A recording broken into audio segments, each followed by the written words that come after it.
Blood soaked through her scrubs as Elena dragged the massive body toward her car. A Hell's Angel, dying, 2 bullets in his back. She should have left him there. These men murdered her brother 5 years ago.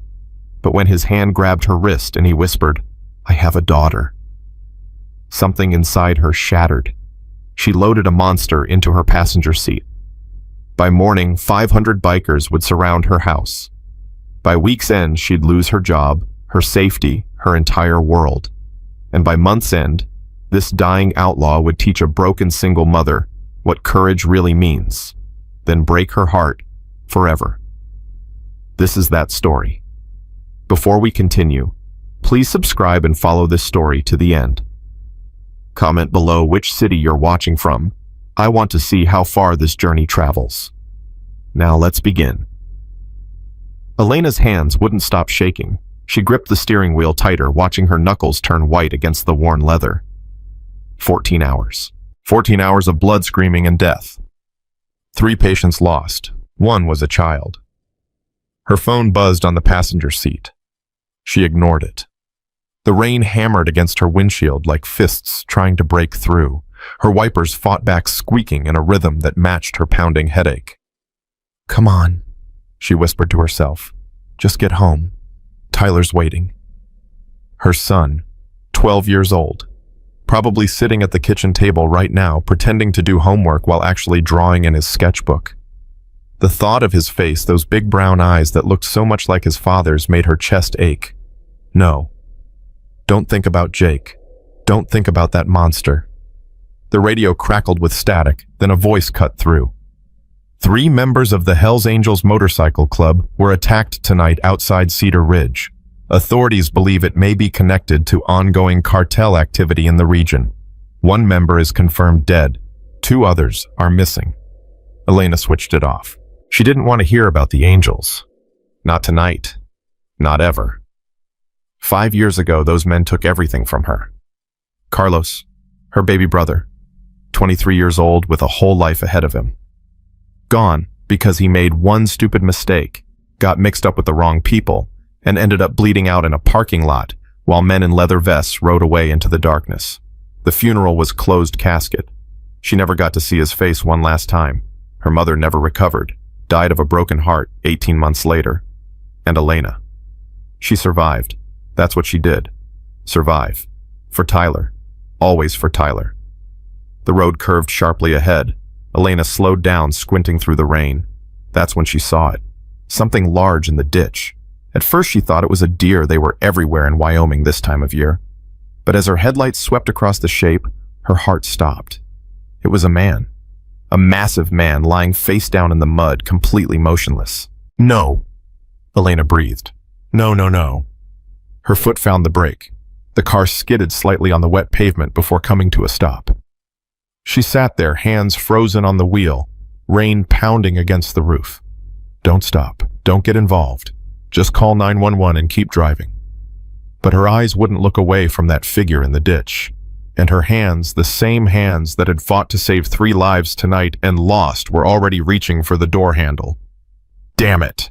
She grabbed her emergency flashlight and stepped out into the storm. The cold hit her like a slap. Within seconds, her scrubs were soaked through, clinging to her skin. The wind howled through the trees, carrying the smell of pine and wet earth. Elena approached the body slowly, her flashlight cutting through the darkness. Please be alive. Please be alive. Please. She saw the leather vest first, the patches, the unmistakable winged skull that haunted her nightmares. Hell's Angels. Every muscle in her body screamed at her to run, to get back in her car and drive away and never look back. These men were killers, criminals. They destroyed families like hers without a second thought. But then she saw the blood. So much blood pooling around him, mixing with the rain and mud. 2 holes in his back, the wounds still fresh. He'd been shot. Elena knelt beside him, her nursing instincts overriding her terror. She pressed 2 fingers to his neck. A pulse, weak, thready. But there. "Sir, can you hear me?" Nothing. She carefully turned his head to the side, checking his airway. His face was weathered hard, covered in a gray-streaked beard. Scars crossed his cheek and forehead, old wounds from old wars. He had to be in his 50s, maybe older. "Sir, I need you to respond. Can you—" His eyes opened, pale blue, like ice over a frozen lake. They fixed on her face with an intensity that made her breath catch. "Please," he whispered, his voice barely audible over the rain. I have a daughter."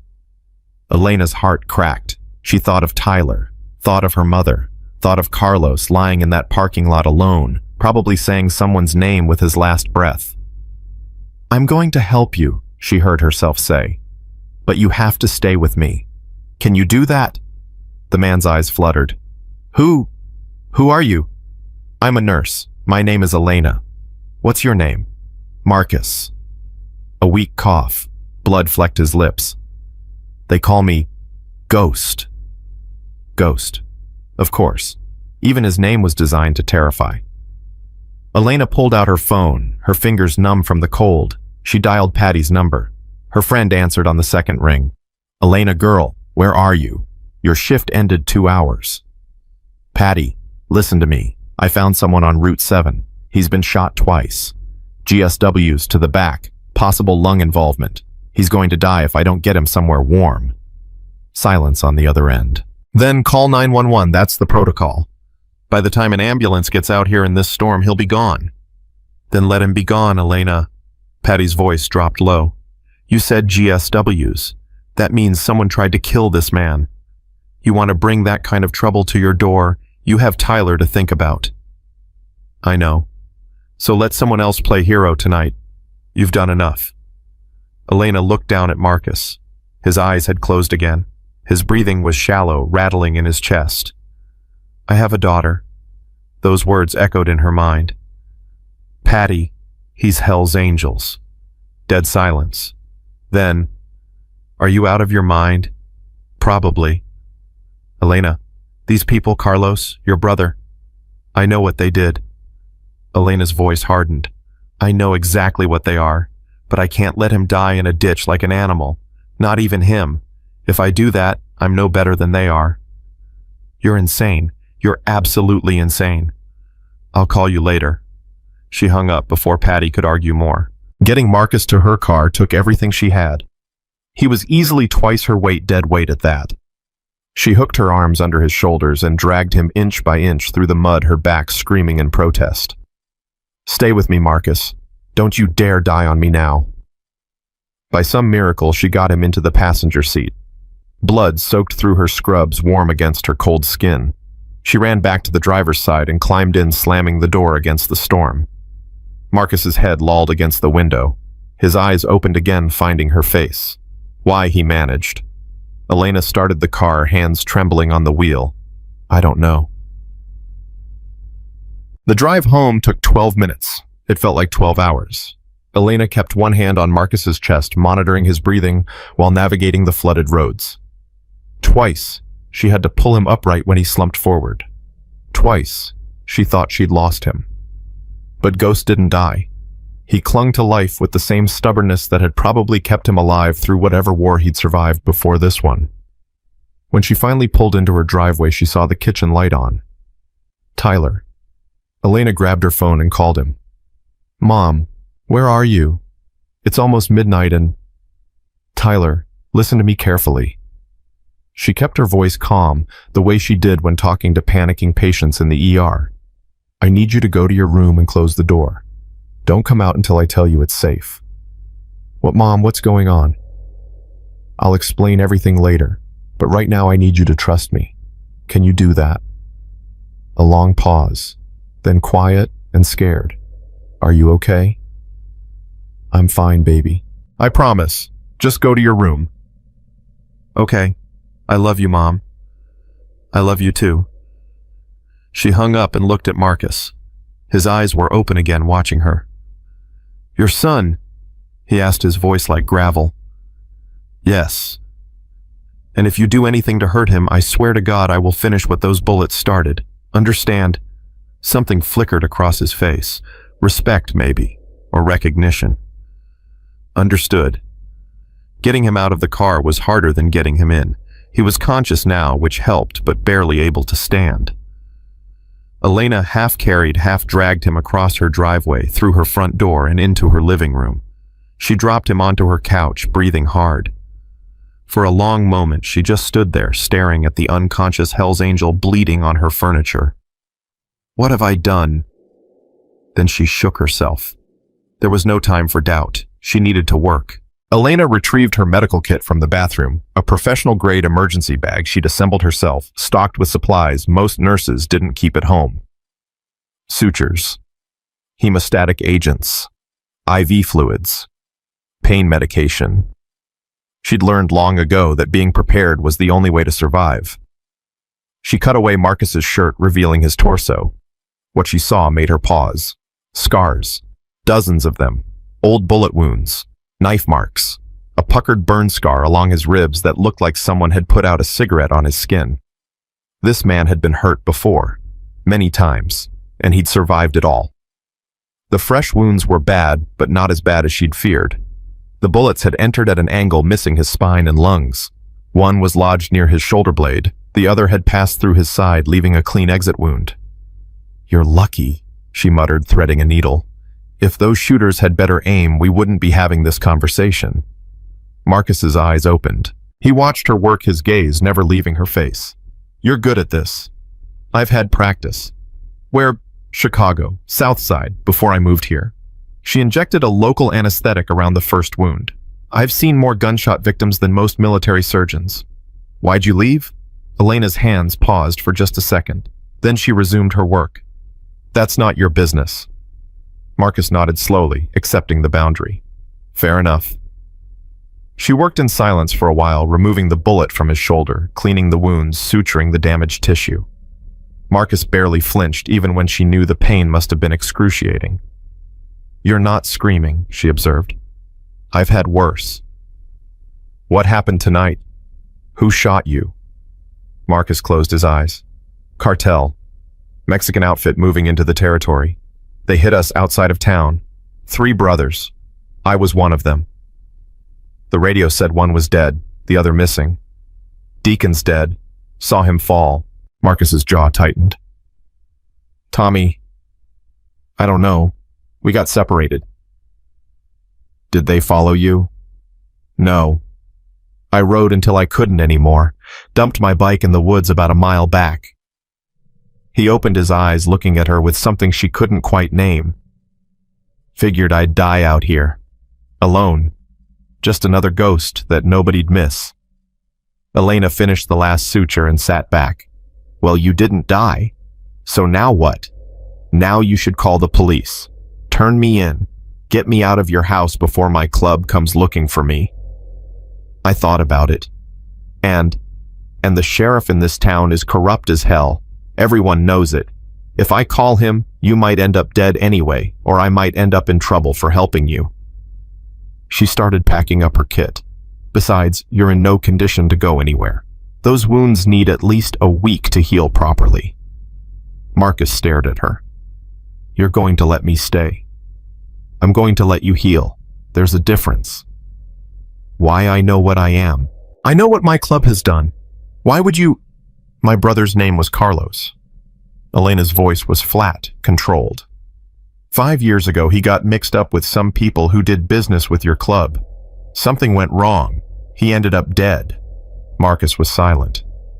"I found out later that it was a drug deal. Your club's drugs. Your club's territory." She met his eyes, letting him see the pain she usually kept buried. "So, trust me when I tell you I have every reason in the world to leave you bleeding in that ditch."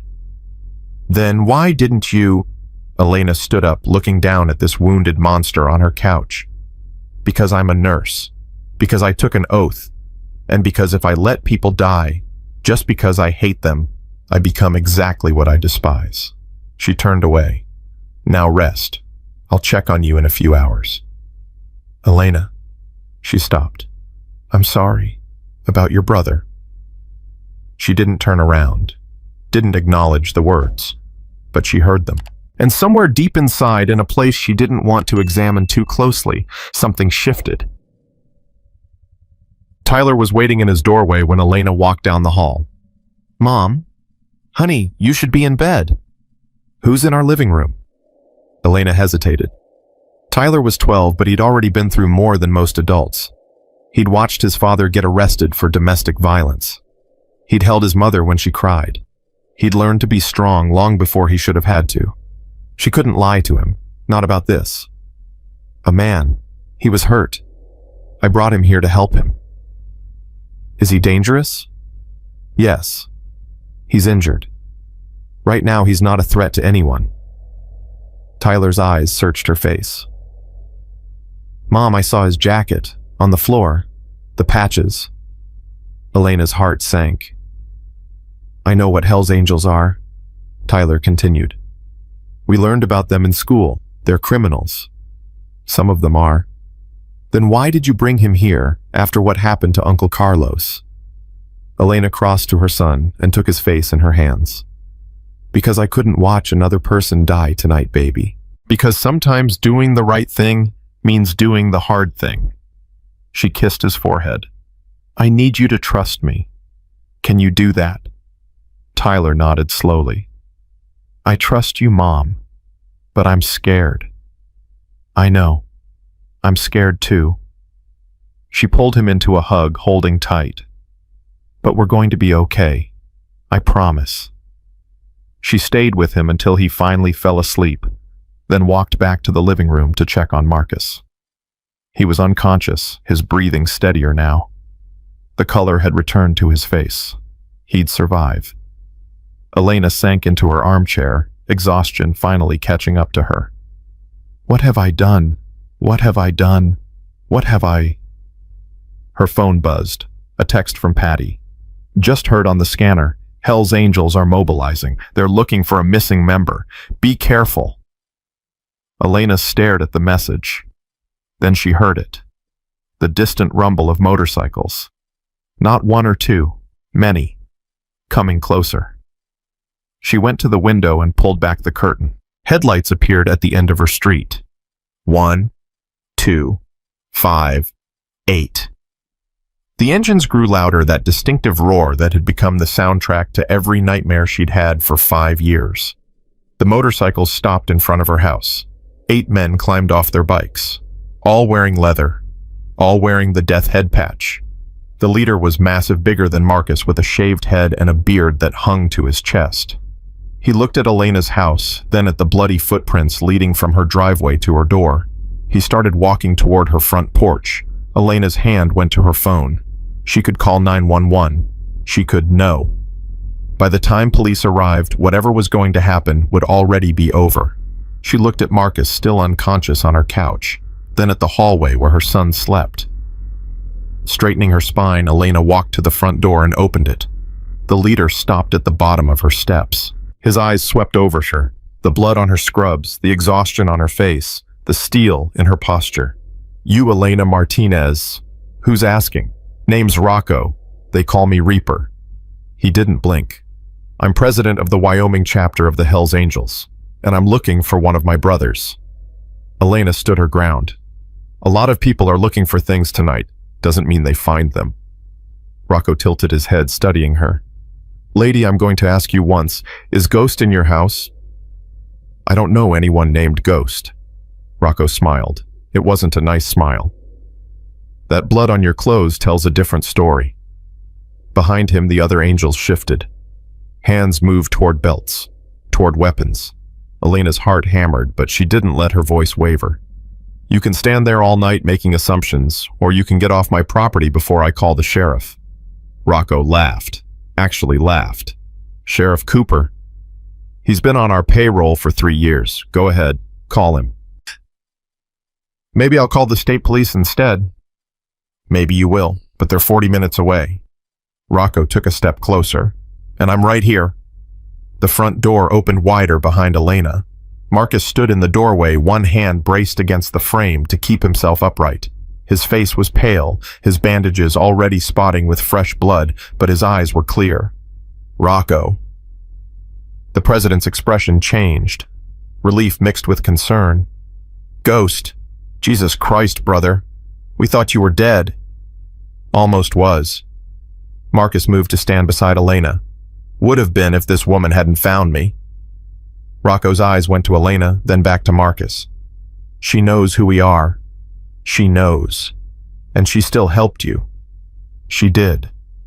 The other angels exchanged glances. Elena could see their confusion, their suspicion. In their world, people didn't help Hell's Angels out of kindness. There was always an angle. Rocco stepped onto the porch, bringing him within arm's reach of Elena. Up close, he smelled like leather and motor oil, and something darker underneath. Why? He asked simply. Why would you help him? Elena met his eyes without flinching. My brother Carlos died because of your club 5 years ago. He was 23 years old. I held my mother's hand at his funeral. I watched her give up on living. She let him see the hate in her eyes, the grief, the rage. I have every reason to want every single one of you dead. Rocco didn't move, didn't blink. But I'm a nurse, Elena continued. I took an oath to help people who are hurt.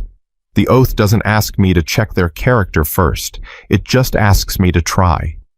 She gestured at Marcus. He was dying. I had the skills to save him. So I did. For a long moment, no one spoke. Then Rocco did something that surprised everyone, including Elena. He nodded. Blood debt, he said quietly. The words rippled through the other angels. Elena saw their postures change, tension giving way to something else. Blood debt, Marcus confirmed. What does that mean? Elena asked. Rocco turned back to her. It means you saved one of ours. In our world that puts us in your debt, whatever you need protection money, help you've got it. I don't want your money. I don't want your protection. Doesn't matter what you want. Rocco's voice was matter of fact. You've got it anyway. As long as you live in this town, no one touches you. No one threatens you. No one even looks at you wrong. He glanced at the hallway behind her. That goes for your kid, too. Elena stiffened. How do you know I have a child? Lady, we know everything about everyone in Cedar Ridge. It's how we stay alive. He looked at Marcus. You good to stay here while you heal? Marcus hesitated. That's her call, not mine. Both men looked at Elena. Her mind raced. Every instinct told her to refuse to kick them all out to try to go back to her normal life. But she'd crossed a line tonight. There was no going back. 1 week, she said. He can stay 1 week. After that, he's out. Rocco nodded. Fair enough. We'll post a couple brothers outside, just in case the cartel comes sniffing around. No guards. No motorcycles. If my neighbors see your people parked outside, I'll lose my job and then I can't help anyone. Rocco frowned, but Marcus spoke before he could argue. She's right, Rocco. We do this her way. The president studied Elena for another long moment. Then slowly, a smile spread across his weathered face. I like you, he said. You've got steel. Don't see that much anymore. I don't care if you like me. I just want you off my property. Rocco laughed again, a genuine laugh this time. 1 week ghost, then we talk. He turned and walked back to his bike. And Elena Martinez, when you need us, we'll be there, whether you want us or not. The engines roared to life. One by one, the motorcycles pulled away their taillights, disappearing into the rainy night. Elena stood on her porch until the sound faded completely. Then her knees buckled. Marcus caught her before she hit the ground. Easy, he said. Easy. You're okay. I'm not okay. She was shaking now, all the fear she'd been suppressing finally breaking through. I just invited the devil into my house. I don't know what I just did. Marcus helped her inside, easing her onto the couch. He knelt in front of her, his pale blue eyes level with hers. You did something no one has ever done for me, he said quietly. You showed mercy, real mercy, and I don't know how to repay that. I know, you don't want anything from us. He paused. But I'm going to tell you something anyway, something you should know. Elena waited. I'm dying. The words hung in the air between them. The bullets tonight, that was just bad luck. But there's something else. Pancreatic cancer. Stage 4. His voice was steady, matter of fact. The doctors gave me 6 months. That was 4 months ago. Elena stared at him. I don't have anyone, Marcus continued. I mean, I do. I have the club, but that's not the same. I have a daughter I haven't seen in 7 years. I pushed her away when I got the diagnosis because I didn't want her to watch me waste away. His jaw tightened. I thought I'd die on my bike, doing something that mattered. Instead, I almost bled out in a ditch. Why are you telling me this? Because you deserve to know who you're helping. I'm not just a criminal, Elena. I'm a dead man walking. And every day I have left, he met her eyes. I want to use it for something good. I just don't know how. Elena didn't know what to say. She'd expected a monster. Instead, she'd found a dying man looking for redemption. Get some rest, she finally managed. We'll talk more tomorrow. Marcus nodded and moved back to the couch.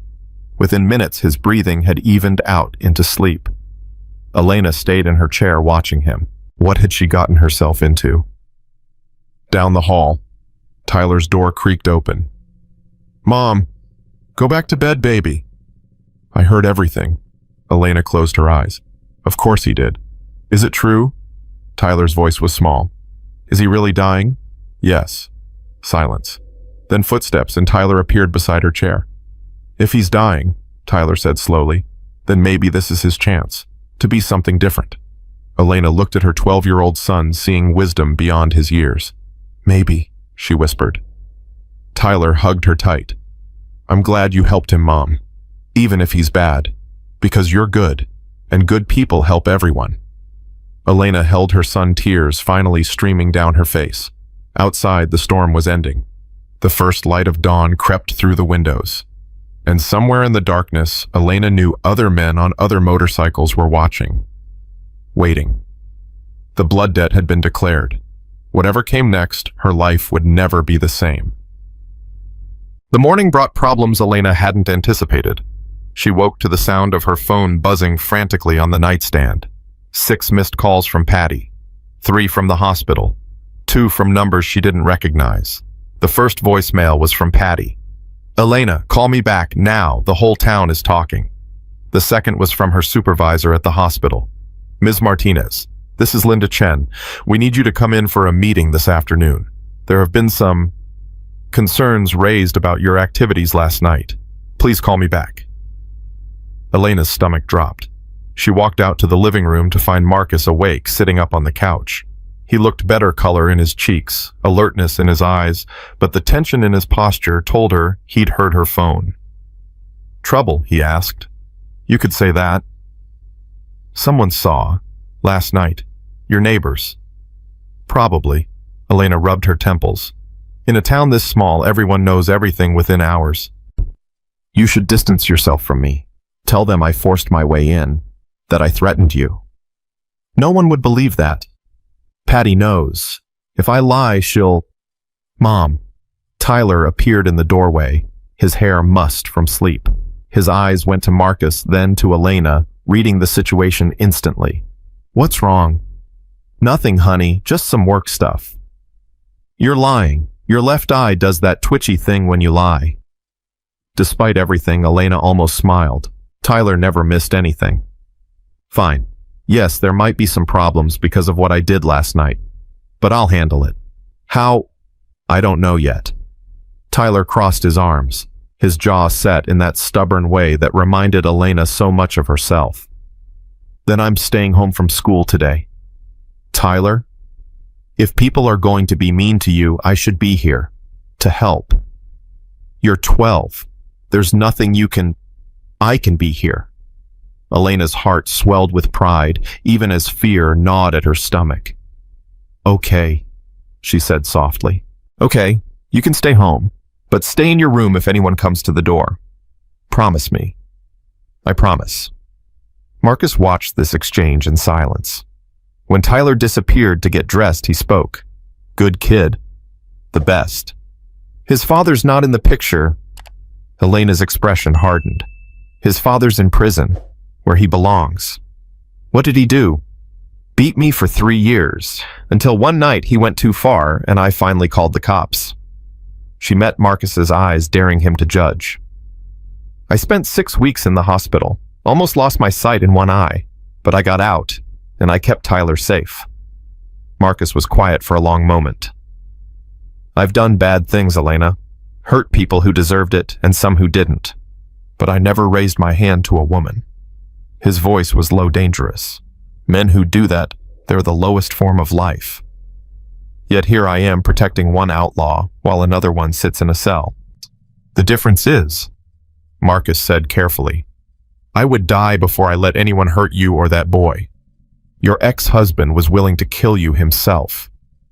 Before Elena could respond, there was a knock at the door. They both froze. Stay here, Elena said, moving toward the entrance. She checked the peephole and felt some of the tension drain from her shoulders. It was Patty. Elena opened the door. Patty, before you say anything. Oh, I'm saying plenty. Patty pushed past her into the house, then stopped dead when she saw Marcus on the couch. Holy mother of... Patty, this is Marcus. Marcus, this is my friend Patty. Marcus nodded politely. Ma'am. Patty whirled on Elena. Have you lost your entire mind? Possibly. Do you know what people are saying? Do you have any idea Mrs. Henderson saw you dragging what looked like a body into your house last night? She called everyone she knows, and this morning half the town saw those bikers outside your house. They weren't here that long. Long enough, Elena Linda Chen is talking about suspending you. The hospital board is having an emergency meeting. Elena's heart sank. Because I helped an injured man. Because you helped a Hell's Angel. In this town that's like admitting you're a drug dealer or something. He was dying, Patty. He's one of them. So I should have let him bleed out. Patty opened her mouth, then closed it. Her eyes went to Marcus again, then back to Elena. I don't know, she finally said. I honestly don't know what the right thing is anymore. Marcus spoke up. Ma'am, if it helps, I'll be gone as soon as I'm able. I won't bring any more trouble to Elena's door. Patty studied him with suspicion. Who shot you? Cartel. They're moving into the area trying to push my club out. So there's going to be a gang war. There might be. And Elena is now in the middle of it. Marcus was silent. Patty threw her hands up. This is insane. This is absolutely insane. She turned to Elena. I came here to warn you not to help you with whatever this is, but you're my friend. So I'm going to give you one piece of advice. What? Get your story straight. Linda's meeting is at 3 o'clock. If you walk in there without a clear, believable explanation, you're done. Elena nodded. Thank you, Patty. Don't thank me, just be careful. She looked at Marcus one more time. And you, if you hurt her, if you bring any of your biker drama into her life, I will find a way to make you regret it. Understand? Marcus almost smiled. Yes, ma'am. After Patty left, Elena sank onto the armchair across from Marcus. She's right, he said. You should tell them I forced you, threatened you. It's the smart play. No. Elena, I said no. She met his eyes. I made a choice last night. A choice I still believe was right. I'm not going to lie about it just to save my job. Your job is how you take care of your son. I'll find another job, but I won't find another conscience if I trade this one in for convenience. Marcus stared at her like she was some kind of alien creature. You're not like anyone I've ever met, he said finally. Is that a compliment? I honestly don't know. Topped. The meeting at the hospital was worse than Elena expected. Linda Chen sat across from her in the small conference room, 2 board members flanking her like silent judges. Ms. Martinez, Linda began. As you know, this hospital has a reputation to maintain. Our patients trust us. The community trusts us. I understand. Then you can imagine our concern when we learn that one of our nurses has been associating with known criminals. Elena kept her voice steady. I found an injured man on the side of the road. I rendered aid. That's what we're supposed to do. You brought him to your home. You're treating him there. Is that standard procedure? The nearest hospital was 40 minutes away. He would have died. And his associates, the motorcycle gang that showed up at your home last night, they came looking for their friend. I didn't invite them. Linda leaned forward. Ms. Martinez, I'm going to be direct with you. There are people on this board who want to fire you immediately. They see your actions as a betrayal of everything this hospital stands for. Elena's hands clenched in her lap. And what do you think? Linda was quiet for a moment. I think you're one of the best nurses I've ever worked with. I think you saved that man's life when most people would have kept driving. And I think... She glanced at the board members.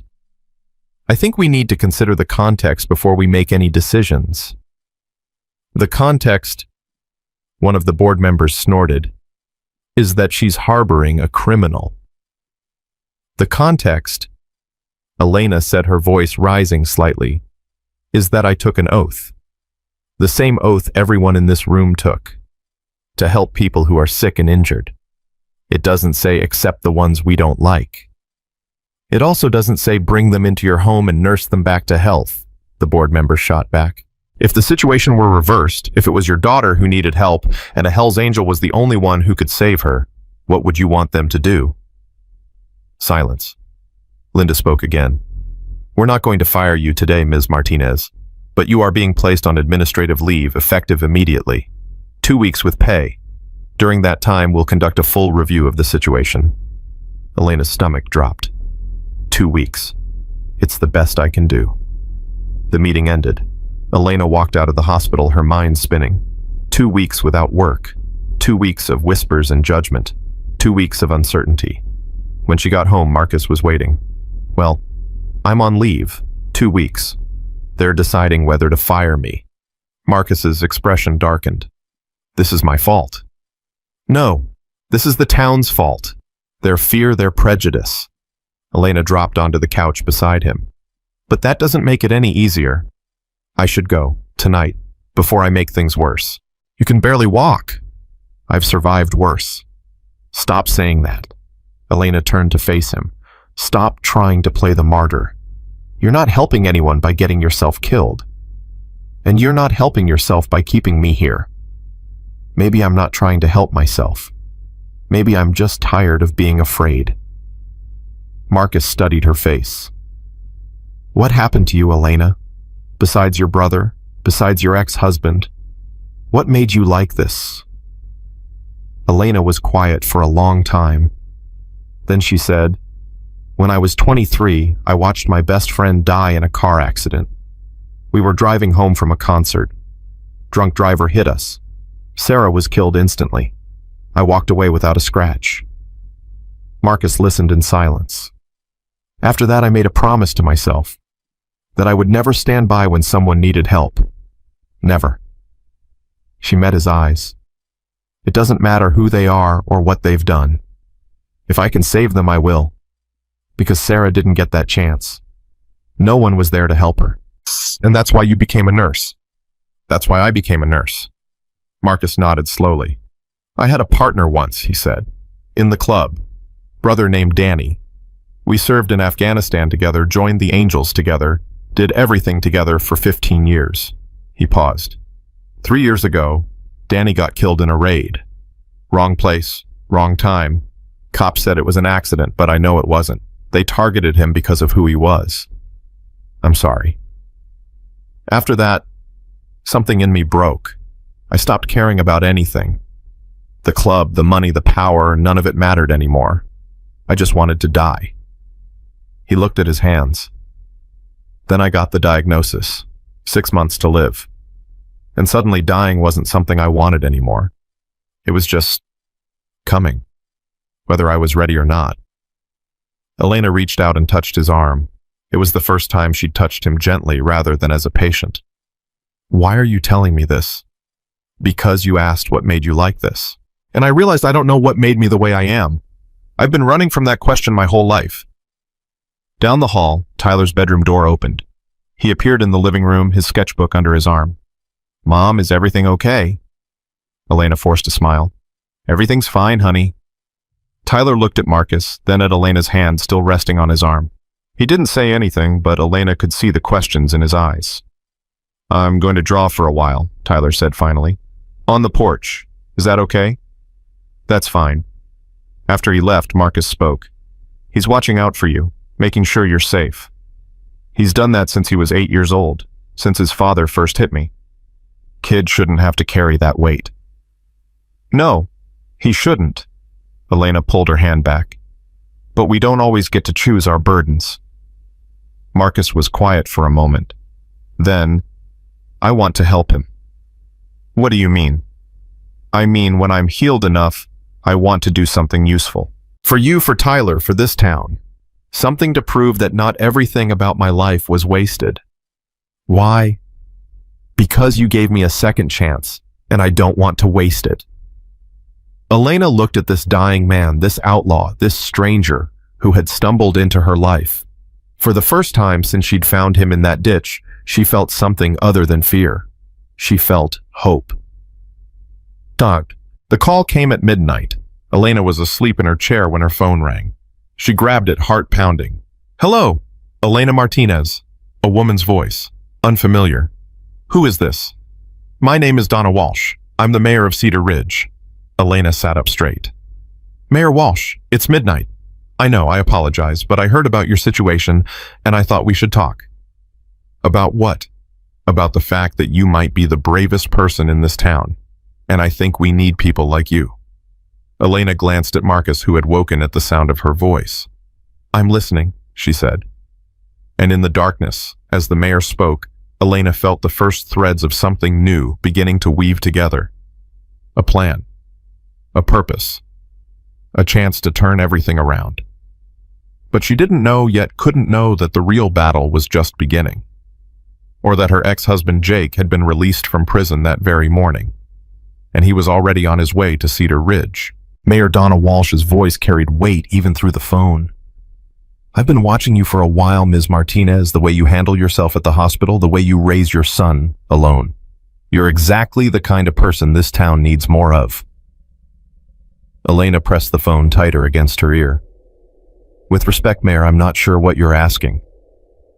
I'm asking you to trust me. Can you come to my office tomorrow morning, 8 o'clock? I'm on administrative leave. If I'm seen meeting with the mayor, let me worry about that. 8 o'clock, Elena. It's important. The line went dead. Elena stared at the phone in her hand. What was that about? Marcus asked from the couch. I have no idea. She set the phone down, but I'm about to find out. Neither of them slept much that night. Elena kept checking on Tyler, kept running through scenarios in her head. Marcus lay awake staring at the ceiling, his wounds throbbing with every heartbeat. When morning came, Elena found him sitting up trying to stand. What are you doing? Testing my legs. You need to rest. I've rested enough. He grimaced as he put weight on his feet. If trouble's coming, I need to be ready. You can barely walk. Then I'll crawl if I have to. His jaw set with determination. You didn't save my life so I could lie around being useless. Elena wanted to argue, but she recognized that stubborn look. She'd seen it in her own mirror enough times. Fine, but if you tear your stitches, I'm not fixing them again. Fair enough? She left Tyler with strict instructions. Stay inside, don't answer the door for anyone, call her immediately, if anything seemed wrong, and drove to the mayor's office. Donna Walsh was waiting for her. The mayor was in her late 50s with silver-streaked hair and sharp brown eyes that missed nothing. She gestured for Elena to sit. Thank you for coming. You didn't give me much choice. No, I didn't. Donna folded her hands on her desk. I'll be direct with you, Elena. This town is sick, has been for years. Sheriff Cooper runs half the illegal operations in the county and everyone's too scared to say anything. Elena's eyes widened. You know about Cooper. I've known for 3 years, but knowing and proving are two different things. Donna leaned forward. That's where you come in. Me, I'm a nurse. I don't know anything about... You brought a Hell's Angel into your home. You're under their protection now. Whether you wanted it or not, you're connected to them. That doesn't mean I know their business. But you could find out. Donna's voice softened. Look, I'm not asking you to spy on anyone. I'm asking you to keep your eyes open. Cooper is going to make a move against you, against the Angels, and when he does, I want to be ready. Why should I trust you? Because I'm the only person in this town who's willing to fight for it. Donna held her gaze. And because I know about your brother. Elena's breath caught. What do you know? I know Carlos Martinez died 5 years ago. I know the official story was a drug deal gone wrong, and I know that's a lie. The room seemed to spin. Elena gripped the arms of her chair. What are you saying? I'm saying your brother wasn't a drug dealer, Elena. He was an informant, working with the DEA to take down Cooper's operation. No, that's not he would have told me. He couldn't, for your safety and his. Donna's voice was gentle but firm. Carlos was a hero, and Cooper had him killed to protect himself. Elena couldn't breathe, couldn't think. 5 years of grief, 5 years of shame, believing her baby brother had gotten himself mixed up in something dirty, and now this woman was telling her it was all a lie. How do you know this? She whispered. Because Carlos came to me first, before the DEA, before anyone. He trusted me with the truth. Donna's eyes glistened. I've been carrying that secret ever since, waiting for the right moment to use it. And now the Angels are here. Now Cooper is scared. Now there's a chance, a real chance to bring him down. She reached across the desk, touching Elena's hand. Your brother died trying to save this town. Help me finish what he started. Elena closed her eyes. Carlos. Her sweet, stupid, brave little brother. Not a criminal, a hero. Okay, she heard herself say. I'll help, but I'm not putting my son at risk. Understood. And I want protection, real protection, not just promises. Donna nodded. The Angels already gave you that, but I'll add mine to it. Whatever you need, whenever you need it, call me. Elena stood to leave her mind reeling. At the door, she paused. Does Cooper know about Carlos being an informant? He knows he had a leak. He never found out who it was. Donna's expression hardened. Let's keep it that way. Elena drove home in a daze. Her hands shook on the steering wheel. Everything she'd believed for 5 years, everything she'd told herself about Carlos was wrong. He wasn't a failure. He wasn't a criminal. He was murdered for doing the right thing, and the man who killed him was still wearing a badge. She pulled into her driveway and saw something that made her blood freeze. A truck she didn't recognize, parked right in front of her house. Elena was out of the car before she'd even turned off the engine. She ran to the front door, threw it open, and stopped dead. Jake Morrison stood in her living room, her ex-husband. The man who'd broken her ribs, fractured her skull, nearly killed her. He was supposed to be in prison for another 2 years. But here he was, smiling that same smile that used to make her believe everything would be okay. Hey, baby, miss me. Tyler was pressed against the far wall, his face white with terror. Marcus was between them on his feet, despite his injuries, a kitchen knife in his hand. Elena, Marcus said without taking his eyes off Jake. Get Tyler and go. Nobody's going anywhere. Jake's smile didn't waver. This is a family reunion, long overdue. Elena's fear crystallized into rage. How did you get out? Good behavior, plus a few friends in the right places. Jake's eyes swept over her, lingering in ways that made her skin crawl. You look good, Elena. Real good. Been taking care of yourself. Get out of my house. Our house, baby. At least it will be soon. He pulled a folded paper from his pocket. I filed for custody of Tyler this morning. Judge Henderson, he's a buddy of mine, fast-tracked the hearing. We go to court in 3 days. You can't, you're a convicted felon.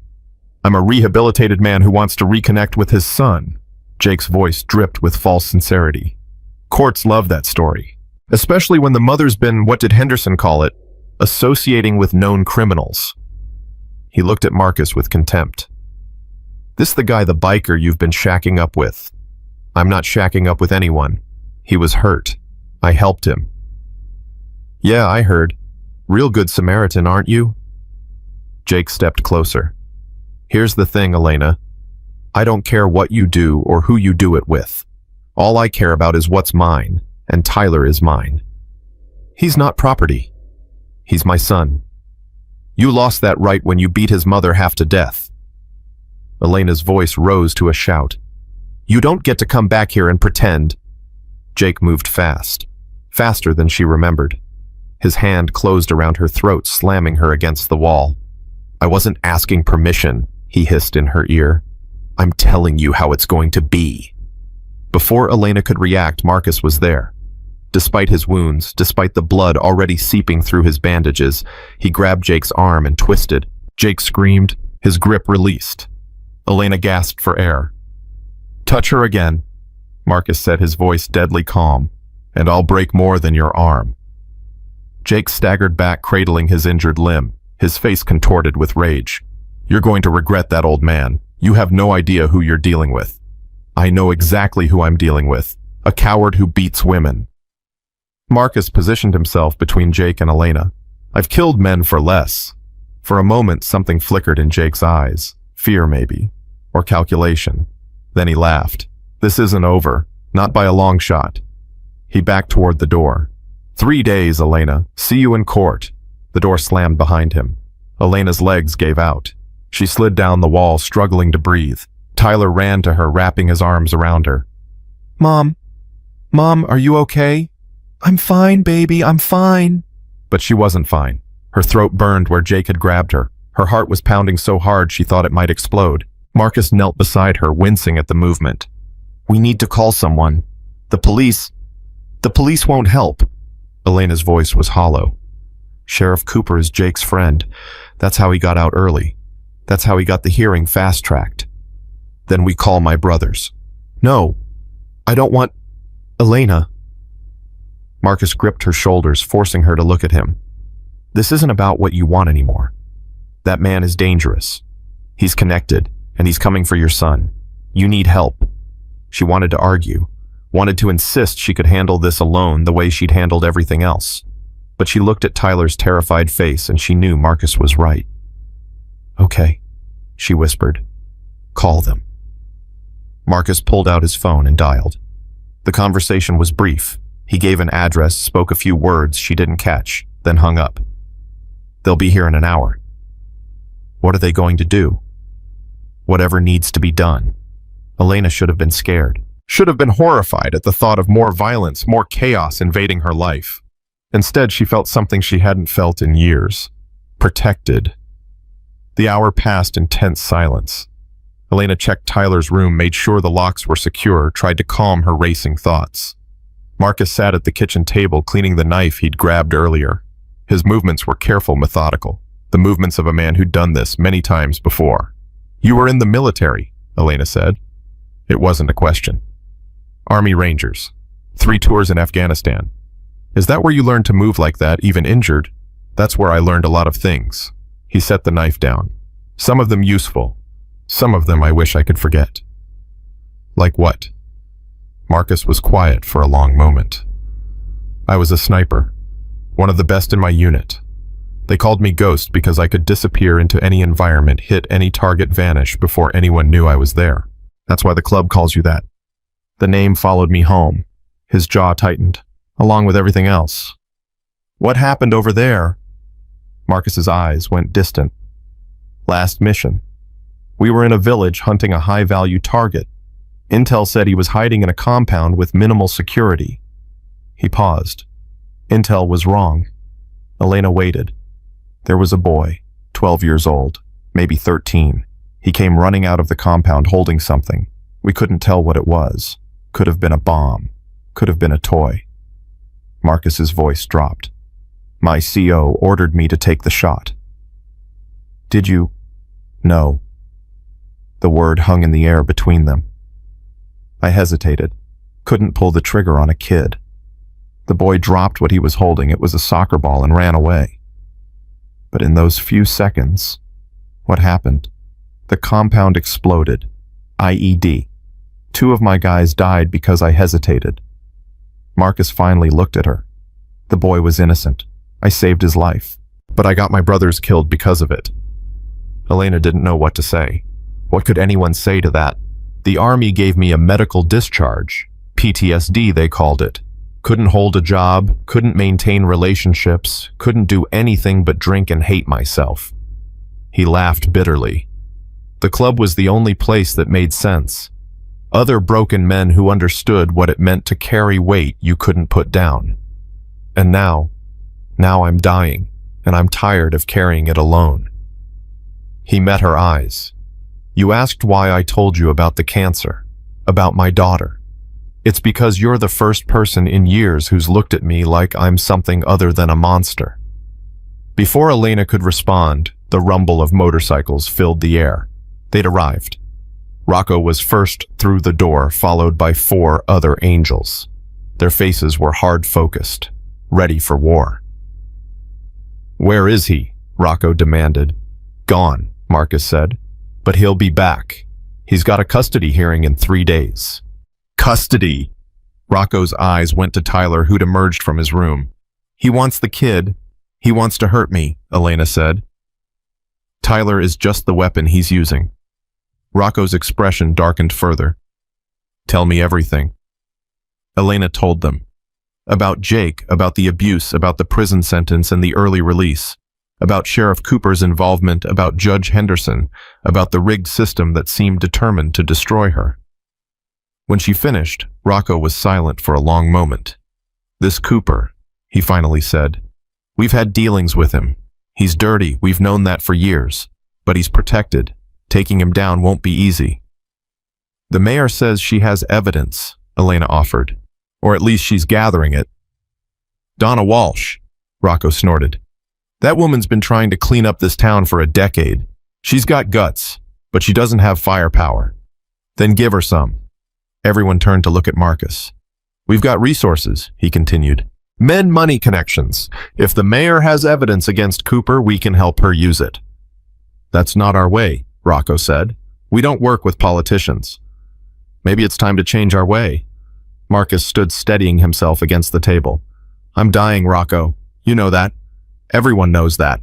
And when I go, I want to leave something behind besides a patch and a reputation." "What are you saying?" "I'm saying this woman saved my life. She's under our protection. And the only way to really protect her is to take down the people threatening her." Marcus's voice hardened. "Not with guns, not with violence, with the truth." Rocco stared at his brother for a long moment. "You've changed, Ghost." "Yeah, I have." Something passed between them, an understanding that went deeper than words. Finally, Rocco nodded. "All right, we do this your way, for now." He looked at Elena. "But if your ex-husband comes near you or your kid again, my way is back on the table. Understood?" "Understood." The angels stayed for another hour, working out logistics, making plans. They would watch Elena's house in shifts discreetly without the visible presence that had caused problems before. They would dig into Jake's background, find anything that might help in the custody hearing, and they would start building a case against Sheriff Cooper. After they left, Elena found herself alone with Marcus again. Tyler had finally fallen asleep, exhausted by fear and adrenaline. "Thank you," she said quietly, "for standing up for us, for changing the plan." "Don't thank me yet. We haven't won anything. We haven't lost either." She sat down across from him. "Can I ask you something personal? You've seen me half naked and bleeding. I think we're past personal boundaries." Despite everything, Elena almost smiled. "Your daughter, Lily, when's the last time you talked to her?" Marcus's expression shuddered. 7 years ago, the day I got my diagnosis." "Why did you push her away?" "Because I didn't want her to watch me die slow. Didn't want her last memories of me to be hospital beds and morphine drips." He rubbed his face. "I thought I was protecting her. Turns out I was just being a coward." "Have you tried to contact her since?" "Every day I think about it. Every day I pick up the phone. And every day I put it back down." His voice cracked slightly. "What would I even say? Sorry I abandoned you. But I'm dying now. So can we be friends?" Elena reached across the table and took his hand. you'd say the truth, that you made a mistake, that you love her, that you want to make whatever time you have left count. What if she doesn't want to hear it? Then at least you tried. At least she'll know. Elena squeezed his hand. I'd give anything for one more conversation with Carlos. One more chance to tell him I'm proud of him. Don't waste the chance I'll never have. Marcus looked at their joined hands, then at her face. You're something else, you know that. So I've been told. He pulled out his phone, stared at it for a long moment. Then he dialed. Elena held her breath. 1 ring, 2, 3. Hello? A woman's voice. Young. Uncertain. Marcus closed his eyes. Lily, it's Dad. Silence on the other end. Then, I have nothing to say to you. I know. I know you're angry, and you have every right to be. His voice broke. I needed to hear your voice. One more time. One more time. What does that mean? It means I'm dying. Lily, cancer. The doctors say I've got maybe 2 months left. Elena watched Marcus's face as he spoke. Watched the walls crumble. Watched the hard man dissolve into something raw and broken. You're lying. Lily's voice shook. You're just saying that to manipulate me. I'm not lying. I wish I was. Marcus took a shuddering breath. I pushed you away because I didn't want you to see me weak. I thought I was being strong, but I was just scared. Scared of losing you. Scared of you losing me. So you abandoned me instead. For 7 years. Yes. And I'm sorry. I'm so sorry, Lily. I know it doesn't fix anything. I know you hate me. But I needed you to know that I love you. That I've always loved you. That leaving you was the biggest mistake of my life. The line was silent for so long that Elena thought Lily had hung up. Then, where are you? Wyoming, a town called Cedar Ridge. I'm coming. Marcus's eyes flew open. What? You heard me, I'm coming. Don't you dare die before I get there. The line went dead. Marcus stared at the phone in his hand, tears streaming down his weathered face. She's coming, he whispered. She's actually coming. Elena squeezed his hand tighter. See, that's what telling the truth can do. Marcus looked at her with something she'd never seen in his eyes before. Hope. The next morning brought new challenges. Elena woke to her phone ringing, Patty frantic. Elena, you need to get down here. The hospital board called an emergency meeting. What they said I had 2 weeks. Someone's been talking, spreading stories. They're saying you're living with a biker, that you're involved in drug trafficking, that's all lies. I know that, you know that, but the board is scared. They're talking about termination, Elena. Today. Elena's stomach dropped. I'll be there in 20 minutes. She threw on clothes, barely pausing to explain to Marcus what was happening. He tried to come with her, but she refused. You can barely stand, and showing up with you will only make things worse. I don't like you going alone. I don't have a choice. The hospital boardroom felt like a courtroom. 7 people sat behind a long table, their faces ranging from sympathetic to hostile. Linda Chen was among them, but she wouldn't meet Elena's eyes. Ms. Martinez, the board chairman, a man named Gerald Foster, spoke first. Thank you for coming on such short notice. I wasn't aware I had a choice. We've received some disturbing reports about your recent activities. Reports that suggest you may be involved in criminal enterprises. Those reports are lies. Perhaps, but the optics are damaging regardless. Foster shuffled papers in front of him. We've decided that for the good of the hospital, your employment must be terminated, effective immediately. Elena's world tilted. You can't do this. I haven't done anything wrong. Whether or not you've done anything wrong isn't the point. The point is perception. Our patients need to trust us. They can't do that if one of our nurses is associated with what? With saving a dying man's life. With doing my job. Elena's voice rose. I've worked at this hospital for 4 years. I've saved more lives than anyone in this room can count. And you're firing me because of rumors. We're firing you because you've become a liability. A liability. Elena laughed bitterly. You want to know who's really a liability, Sheriff Cooper? The man who runs drugs through this county while wearing a badge. The man who murdered my brother for being an informant. That's your liability. The room went silent. Foster's face paled. What did you say? You heard me. Cooper killed my brother Carlos 5 years ago because he was gathering evidence against him. The mayor knows. The DEA knows. And soon everyone else will too. She stood, her whole body trembling with rage. Fire me if you want. But don't pretend it's about protecting this hospital. It's about protecting yourselves from the truth. Elena walked out before anyone could respond. She made it to her car before the tears came. 5 years she'd built a life here.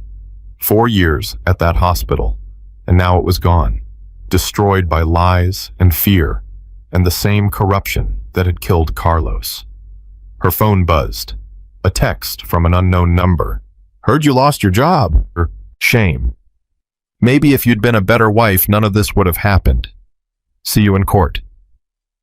Jake. Elena stared at the message, something hardening inside her.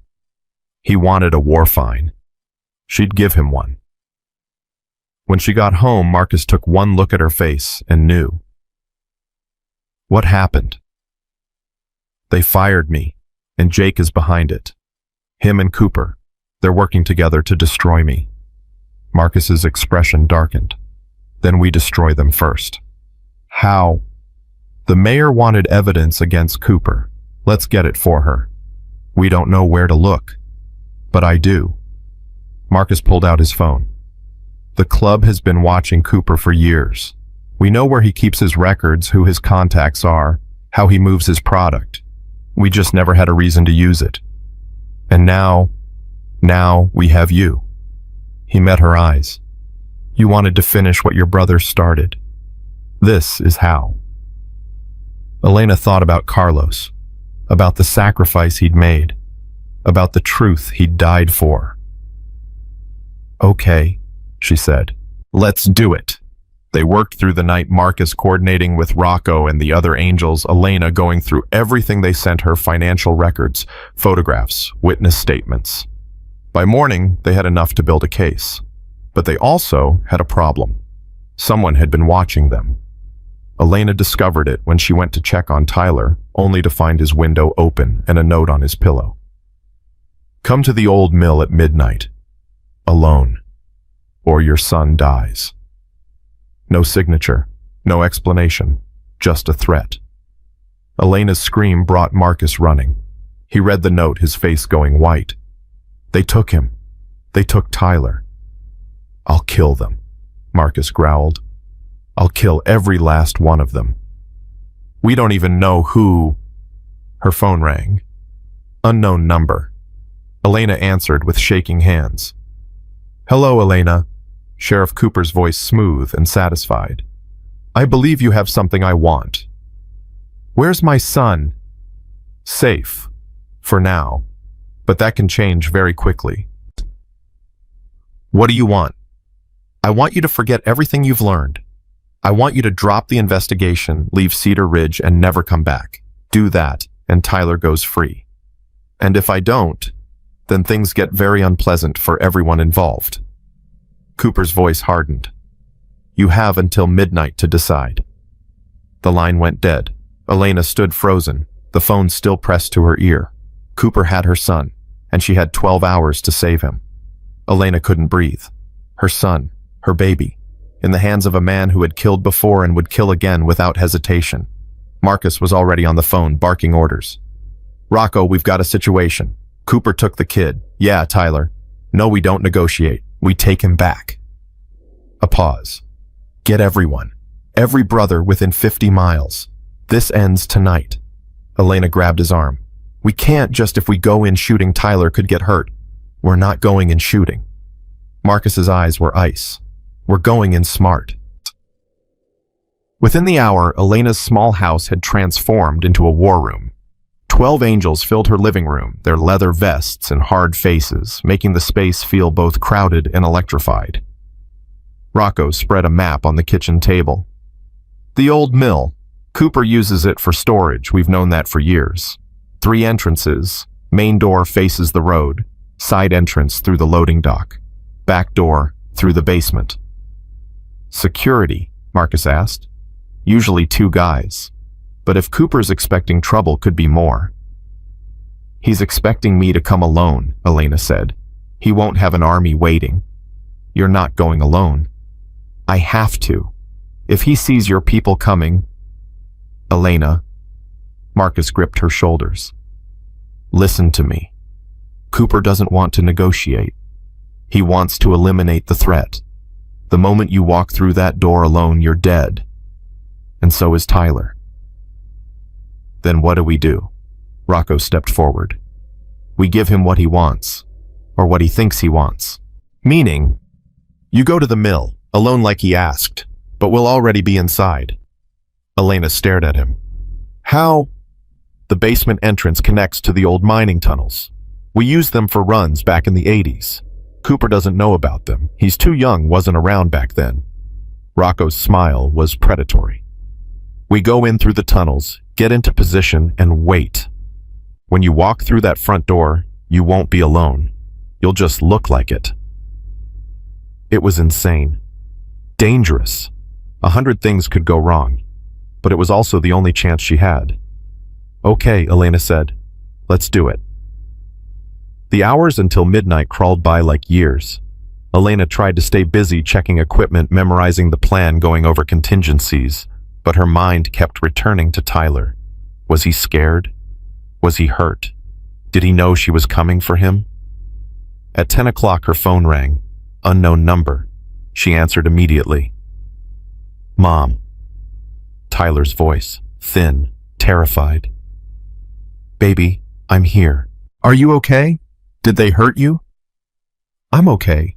They keep asking about you, about the biker guy. Mom, I'm scared.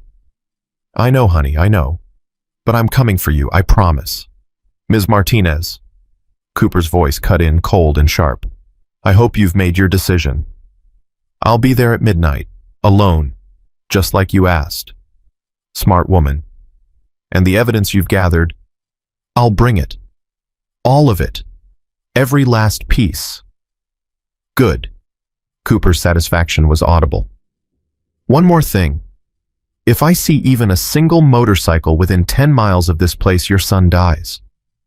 Understand? I understand. The line went dead. Marcus looked at her. He's going to kill you both anyway. You know that. I know. Elena's jaw set. That's why we're not giving him the chance. At 11:30, the Angels moved out. They went in waves, some on bikes, taking long routes to avoid detection, others in trucks that could blend into the rural landscape. Marcus insisted on going with the tunnel team despite his wounds. You can barely walk, Elena argued. I'll crawl if I have to. I'm not letting you face this alone. Marcus, my daughter is coming tomorrow. If I'm going to see her again, I need to be someone worth seeing. He met her eyes. Let me do this, please.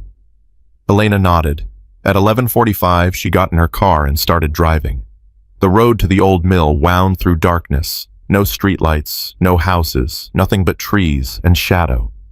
Elena's hands gripped the steering wheel so tight her knuckles ached. She thought about Carlos. About the night he'd probably driven down a road just like this one, thinking he was going to change things, not knowing he was driving toward his death. I'm not Carlos, she told herself. I'm not alone. I have help. But the fear remained. At exactly midnight, she pulled up to the mill.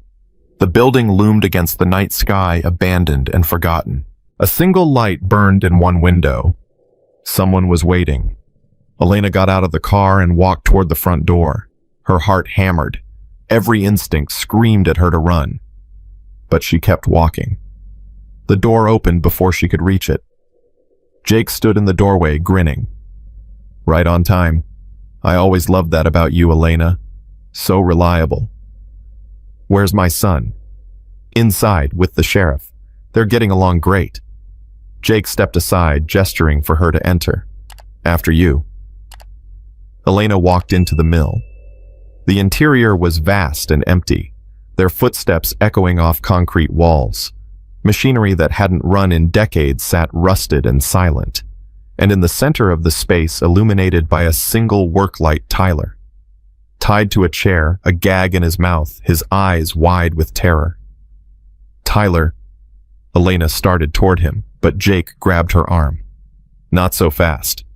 He pulled a gun from his waistband, pressing it against her side. "We've got business to discuss first." Sheriff Cooper emerged from the shadows. He was in civilian clothes, no badge, no uniform, nothing to connect him to his office. "Ms. Martinez, thank you for coming. I did what you asked. Now let my son go." "The evidence first." Elena pulled a USB drive from her pocket. "Everything we gathered. Financial records, witness statements, photographs. It's all here." Cooper took the drive, examining it. "And the original files? Destroyed. I'm not stupid enough to keep copies." "No, you're not stupid." Cooper smiled. It didn't reach his eyes. "But you are naive." He nodded at Jake. Pain exploded in Elena's skull as Jake struck her from behind. She went down hard, her vision swimming. "Mom." Tyler's muffled scream cut through the ringing in her ears. "Did you really think I'd let you walk out of here?" Cooper crouched beside her, his voice almost gentle. "You know too much. Your brother knew too much.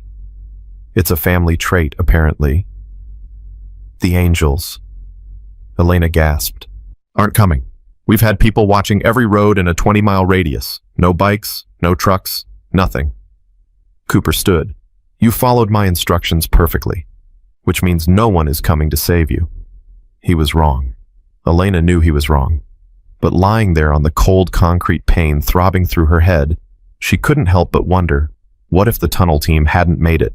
What if they'd been spotted? What if she really was alone? "Kill her," Cooper said to Jake. "Then the kid.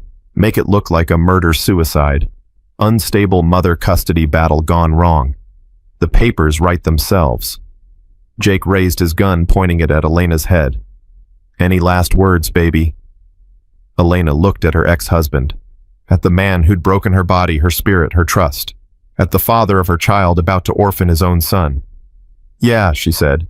"Duck." The world exploded.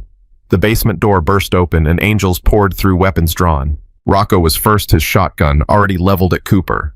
Marcus came behind him, moving faster than any wounded man should, his eyes locked on Jake. "Drop it," Rocco bellowed.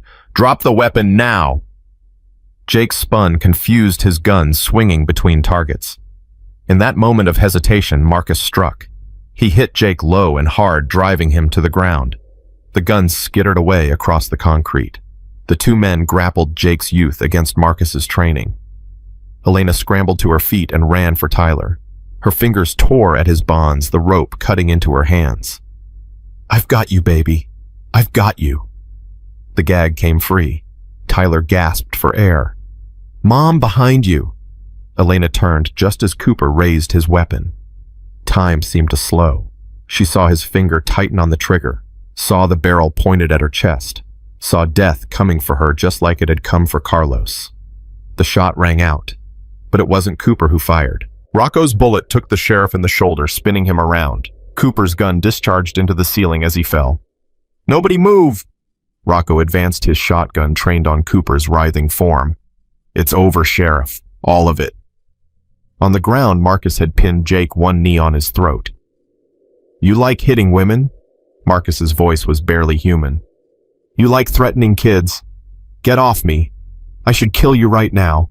End your pathetic life and do the world a favor." "Marcus!" Elena's voice cut through the violence. "Don't!" He looked up at her, rage burning in his eyes. "He deserves it. I know he does. But Tyler's watching." She gestured at her son, who stood frozen beside her, unable to look away. "Don't give him that memory, please." For a moment, she thought Marcus would ignore her. The darkness in him was strong, years of violence, years of pain, years of choosing the hard path. Then something shifted. He looked at Tyler, at the terrified boy who'd already seen too much, and he let go. Jake gasped for air, scrambling backward like a crab. "This isn't over," he sputtered. "You can't. It is over." Mayor Donna Walsh stepped through the front door flanked by state troopers. "Jake Morrison, you're under arrest for kidnapping, assault, and conspiracy. Sheriff Cooper, you're under arrest for murder, drug trafficking, and about a dozen other charges we'll sort out later." Cooper stared at her, clutching his wounded shoulder. "You have no authority." "Actually, the governor gave me quite a bit of authority about 3 hours ago, when I showed him the evidence Ms. Martinez gathered." Donna smiled coldly. "You should have checked your email, Sheriff. You were relieved of duty at 10 o'clock tonight." The state troopers moved in, handcuffing both men. Cooper was still shouting about lawyers and rights as they dragged him toward the door. Jake said nothing, his eyes fixed on Elena with pure hatred. She stared back without flinching. "Goodbye, Jake." They took him away. And just like that, 5 years of fear walked out of her life. Elena collapsed against Tyler, holding him so tight she thought she might never let go. "I'm sorry," she whispered. "I'm so sorry you had to go through this." "It's okay, Mom." Tyler's voice was stronger than she expected. "You came for me. You always come for me." Marcus approached them slowly, his wounds bleeding again, his face pale but his eyes clear. "Everyone okay?" Elena nodded, tears streaming down her face. "We're okay. We're all okay." Rocco clapped Marcus on the shoulder. "That was good work, Ghost. Real good. Couldn't have done it without you." "Yeah, well." Rocco's gruff exterior cracked slightly. "Family takes care of family." Family. Elena looked around at these rough men in their leather vests, these outlaws who'd risked their lives to save her son. They weren't what she'd expected. They weren't what anyone expected. Maybe that was the point. The next few hours blurred together. State police took statements. Paramedics checked injuries. The sun rose over Cedar Ridge, painting the sky in shades of gold and pink. Elena sat on the tailgate of someone's truck, watching the organized chaos wind down. Tyler had fallen asleep against her shoulder, exhausted by trauma and relief. Mayor Walsh approached, looking tired but triumphant. "It's done," she said. "Cooper's in custody. Jake's going back to prison for a long time this time, and the state is launching a full investigation into the sheriff's department. What happens now? Now we rebuild." Donna sat beside her. "Cedar Ridge has a chance to start over, become the kind of town it was supposed to be." "I lost my job. I don't know if I can..." "About that." Donna smiled. "The hospital board called me this morning. Seems they've reconsidered their position. They'd like you back with a raise if you're willing." Elena stared at her. Just like that. Amazing how quickly people change their minds when the real criminals are exposed. Donna's expression softened. "You did something extraordinary, Elena. You stood up when everyone else sat down. This town owes you." "I didn't do it for the town." "I know. You did it for Carlos. And for Tyler." Donna stood. "Take some time. Rest. Heal. When you're ready, we'll talk about the future."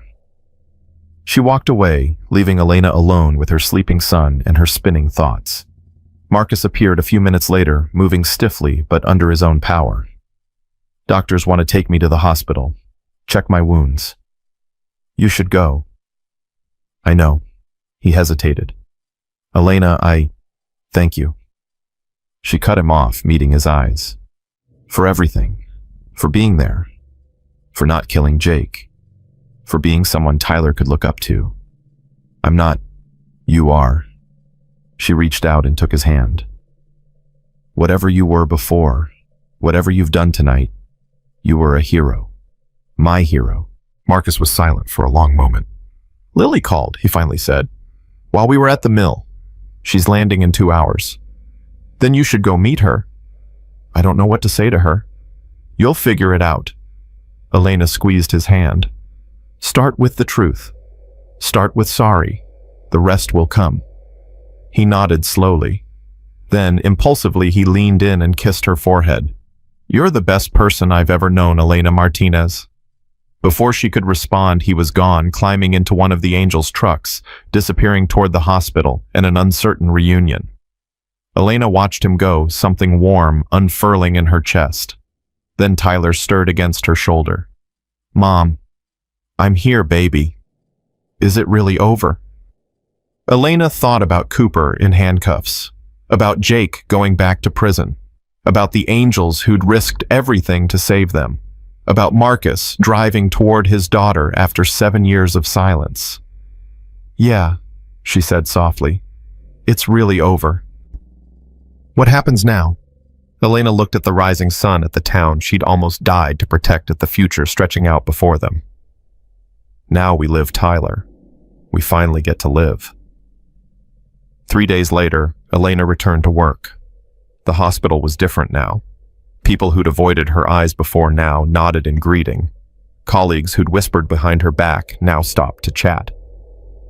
Even Gerald Foster, the board chairman who'd fired her personally, apologized. "We were wrong about you, Ms. Martinez. I hope you can forgive us."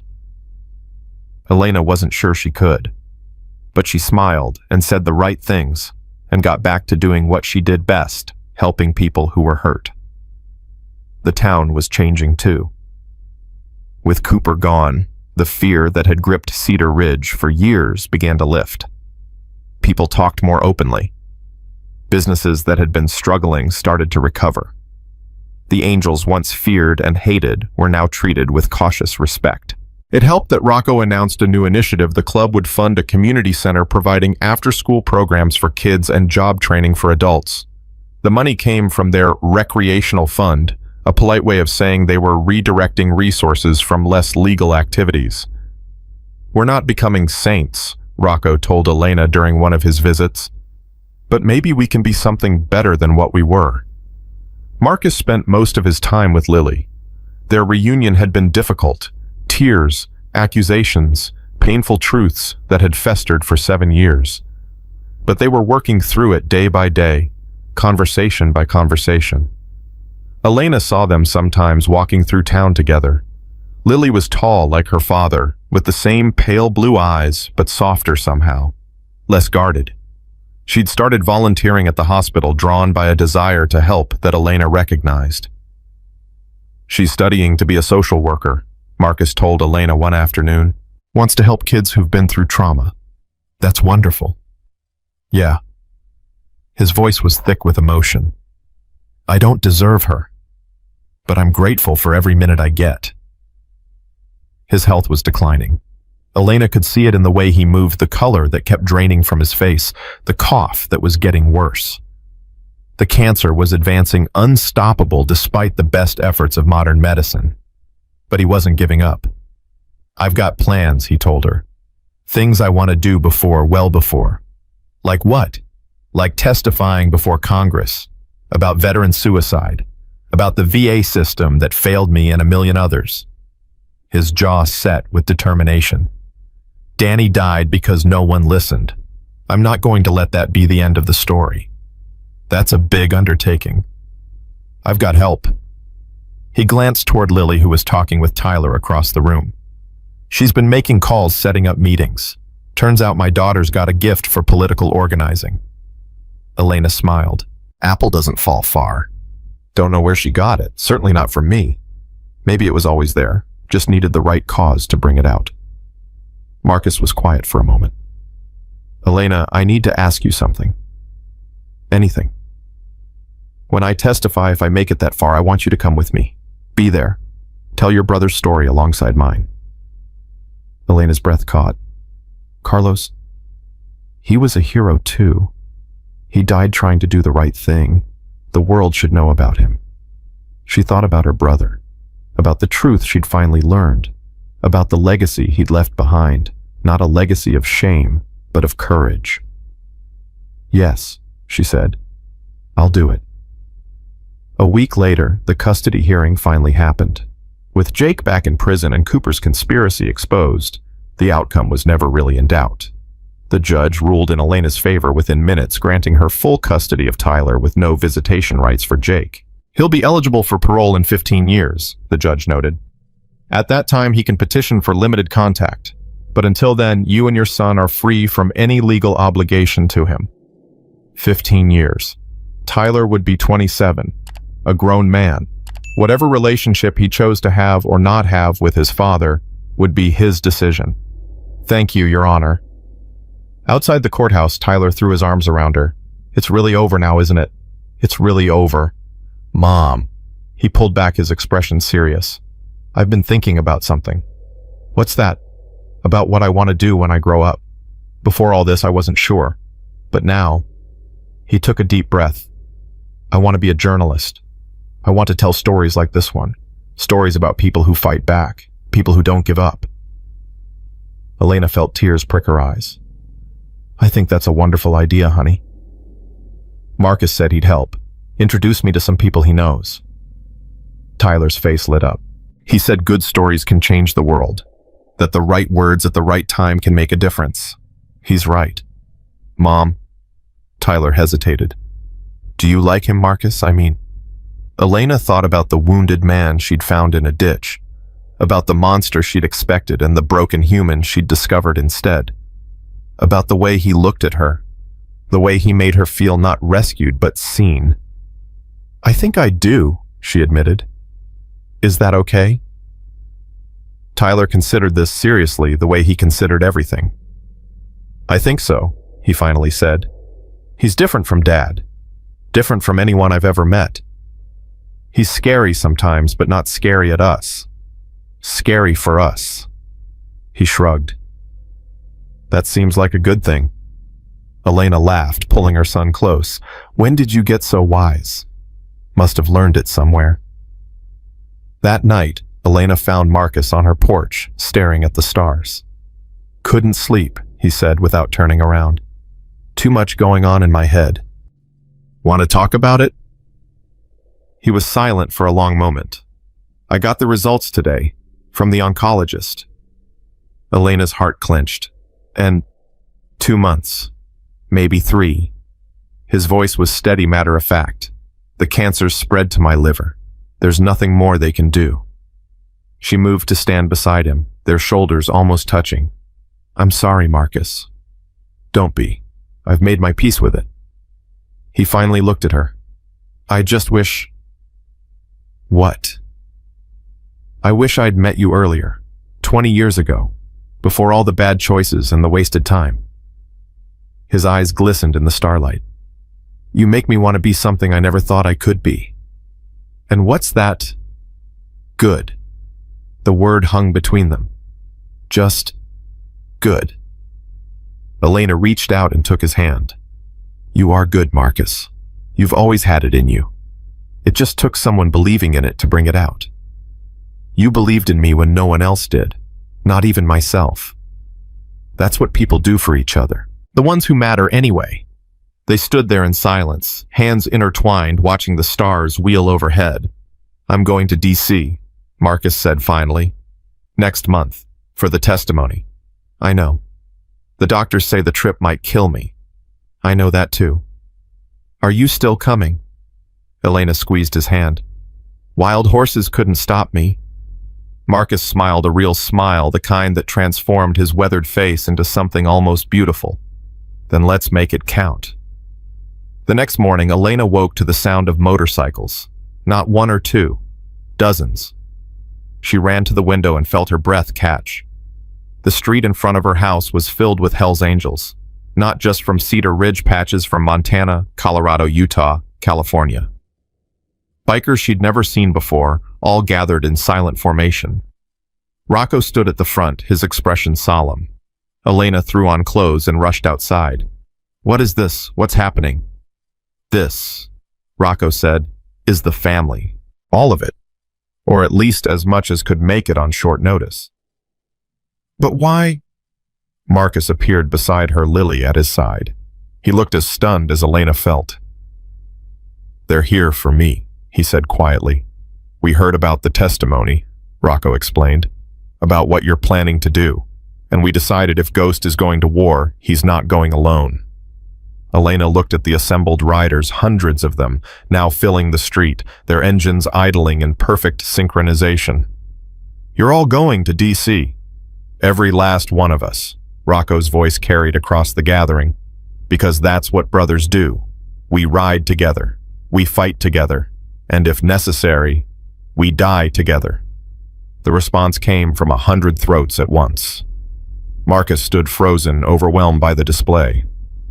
I don't know what to say. Then don't say anything. Rocco gripped his shoulder. Just ride, brother. One last time. Elena watched the tears stream down Marcus's face, this hard man, this dying warrior finally understanding that he wasn't alone. Had never been alone. And standing there surrounded by chrome and leather and loyalty, she understood something too. Family wasn't blood. It wasn't paperwork or legal documents. Family was the people who showed up, the ones who fought for you, the ones who refused to let you face the darkness alone. She'd found her family in the most unexpected place, and she was never letting go. The convoy stretched for 3 miles. Elena had never seen anything like it. Hundreds of motorcycles moving as one, their engines creating a thunder that shook the earth. Cars pulled to the side of the road to let them pass. People stood on overpasses watching in stunned silence. She rode in an SUV near the front, Tyler beside her, Lily driving. Marcus was in a support vehicle behind them. The doctors had forbidden him from riding, though he'd fought the decision until Lily threatened to handcuff him to the truck. Look at this. Tyler breathed, his camera pressed to the window. Mom, look at them all. Elena looked. Angels from every chapter, every state converging on the capital. Men who'd spent their lives being feared, being hated, now riding together for something bigger than themselves. Your uncle would have loved this, she said quietly. Tyler lowered his camera. Tell me about him again. About Carlos. So she did. For the 100th time, she told the story of her brave, foolish, wonderful brother. But this time it felt different. This time the story had an ending that wasn't just tragedy. This time there was hope. They stopped twice for fuel and food. Each time the convoy drew crowds, some curious, some hostile, most simply amazed. News crews began following them outside Kansas City. By the time they crossed into Missouri, they were trending on social media. Ride with Ghost, #veterans, deserve better. One last ride. Marcus watched the coverage from his phone, shaking his head in disbelief. I don't understand it, he told Elena during one of their stops. Why do people care? I'm just some dying biker. You're not just anything. Elena sat beside him, careful not to jostle his IV line. The portable infusion pump hummed quietly, keeping his pain manageable. You're speaking for millions of people who've been forgotten. That matters. Danny would laugh his ass off if he could see this. Would he? Marcus thought about it. No, he wouldn't. His voice thickened. He'd probably cry, and then he'd punch me for waiting so long. Sounds like a good friend. The best. Marcus closed his eyes.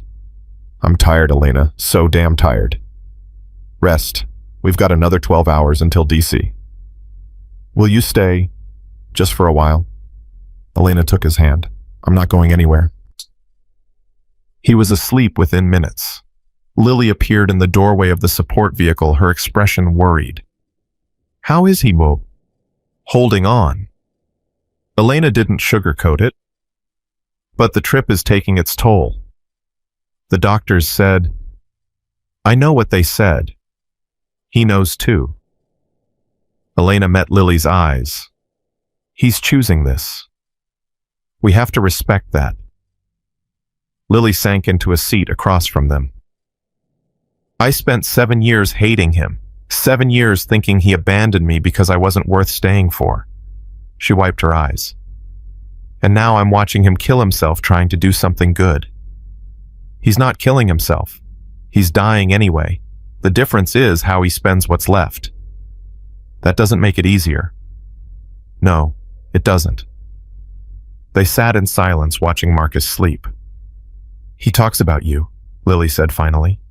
When you're not around. Says you're the reason he's still fighting. Elena's heart clenched. He's the reason I'm still fighting too. Do you love him? The question hung in the air between them. I don't know, Elena admitted. I've known him for 3 weeks. That's not enough time to... My mom fell in love with him in 2 days. Lily's voice was wistful. She always said she knew the moment she saw him that he was the one, even knowing what he was, even knowing the life she was choosing. What happened to her? Cancer. Same as him. She died when I was 16. Lily looked at her father's sleeping form. He disappeared into the club after that, became someone I didn't recognize. The dad who used to take me fishing and teach me to ride, he just vanished. Grief does that to people. I know that now. I didn't then. Lily took a shaky breath. I just wish we hadn't wasted so much time. You have time now. Use it. That's what I keep telling myself. Lily stood moving to sit beside her father. She took his other hand, completing a circle. Thank you, Elena, for saving him, for giving us this chance. Elena watched father and daughter bound by blood and history and pain. Thank you for forgiving him. That's the harder gift. They reached Washington, D.C. at sunset. The convoy rolled into the Capitol like an invading army, 500 motorcycles, 100 support vehicles, and enough noise to wake the dead. Police escorts led them to a staging area near the Capitol where a crowd had already gathered. Reporters, cameras, protesters both for and against, and veterans. Hundreds of them drawn by the news coverage, by the hashtags, by the promise of finally being heard. Marcus climbed out of the support vehicle, waving off offers of a wheelchair. I'll walk into that building on my own 2 feet, he insisted. Or I'll crawl, but I won't be wheeled in like an invalid. Rocco appeared beside him, ready to catch him if he fell. You stubborn son of a... Save it. Marcus managed a weak smile. You love me, and you know it. Unfortunately, Rocco's gruff exterior cracked. You ready for this? No, but I'm doing it anyway. The crowd parted as they approached. Veterans reached out to touch Marcus, to thank him, to tell him their own stories in quick, desperate whispers. My son killed himself last year. The VA wouldn't see him. I've been waiting 18 months for a disability claim. Nobody listens to us. Nobody cares. Marcus stopped for each one, looked them in the eye, promised that tomorrow someone would listen. Elena walked beside him, Tyler on her other side. Lily brought up the rear, flanked by angels who watched the crowd for threats. At the Capitol steps, a congressional aide met them. Mr. Brennan, I'm Lisa Chen with Senator Williams' office. We're ready for you. How many people are watching? Lisa hesitated. The hearing is being live-streamed. Current estimates are around 2 million viewers. Marcus nodded slowly. Good. Let's not keep them waiting. The hearing room was packed.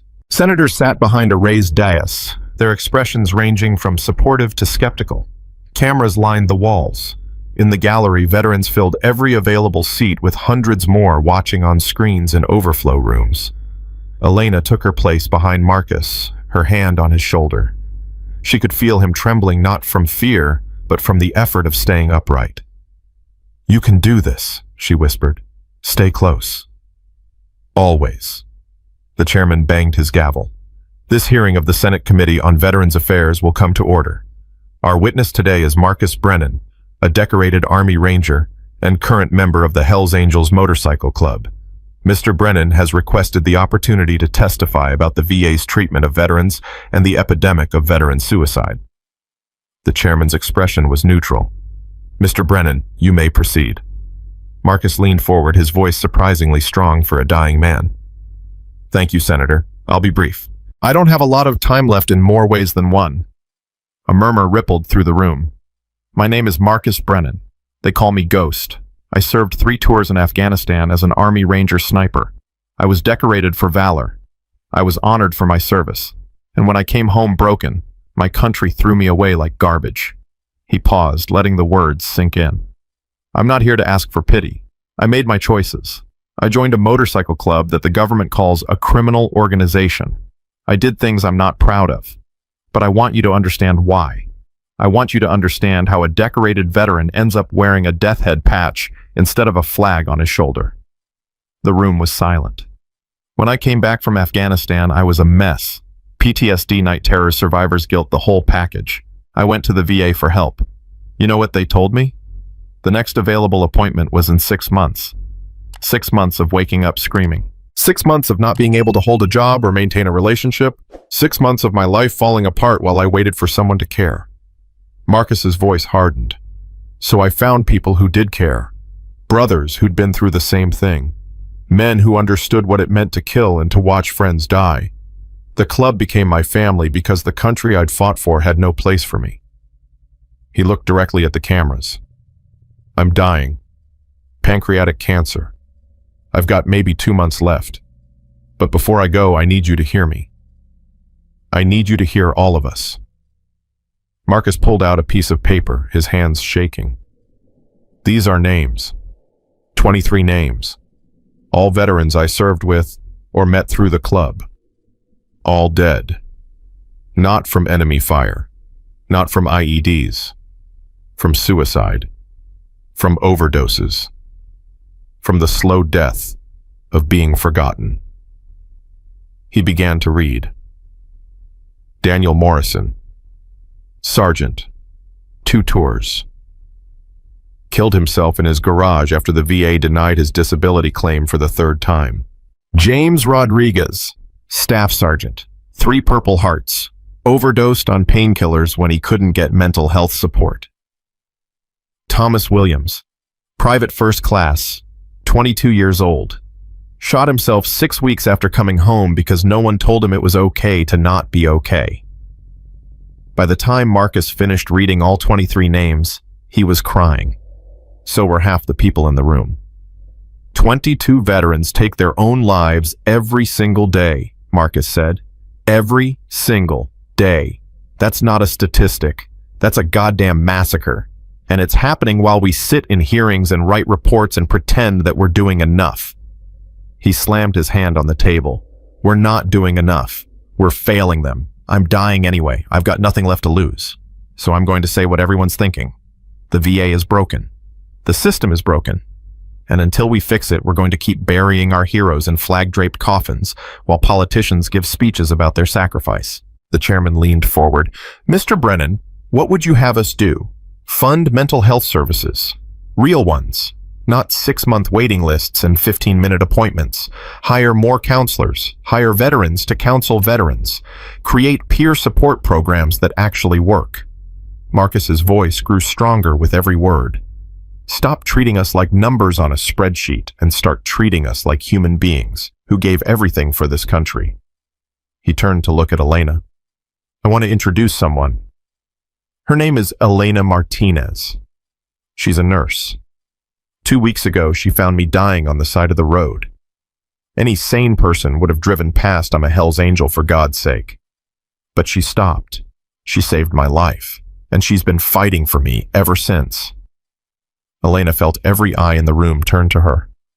Elena has a story too, Marcus continued. About her brother, about what this broken system cost her family. I'd like her to tell it. The chairman nodded. Ms. Martinez, please approach. Elena's legs felt like water as she walked to the witness table. She sat beside Marcus, her heart pounding. Take your time, he whispered. Tell them the truth. She looked at the cameras, at the millions of people watching. Thought about Carlos. Thought about her mother. Thought about every sacrifice that had led to this moment. And she began to speak. My brother's name was Carlos Martinez. He was 23 years old when he died. For 5 years, I believed he was killed because he got involved with drugs, because he made bad choices, because he wasn't the person I thought he was. Her voice cracked, but she pushed through. 3 weeks ago, I learned the truth. Carlos wasn't a drug dealer. He was an informant. He was working with the DEA to expose corruption in our town, a sheriff who was running drugs through his own department. And when Carlos got too close to the truth, that sheriff had him murdered. Gasps echoed through the room. Carlos was a veteran too. 2 years in the Army before a training accident ended his service. He came home looking for purpose, looking for a way to make a difference. Elena wiped her eyes.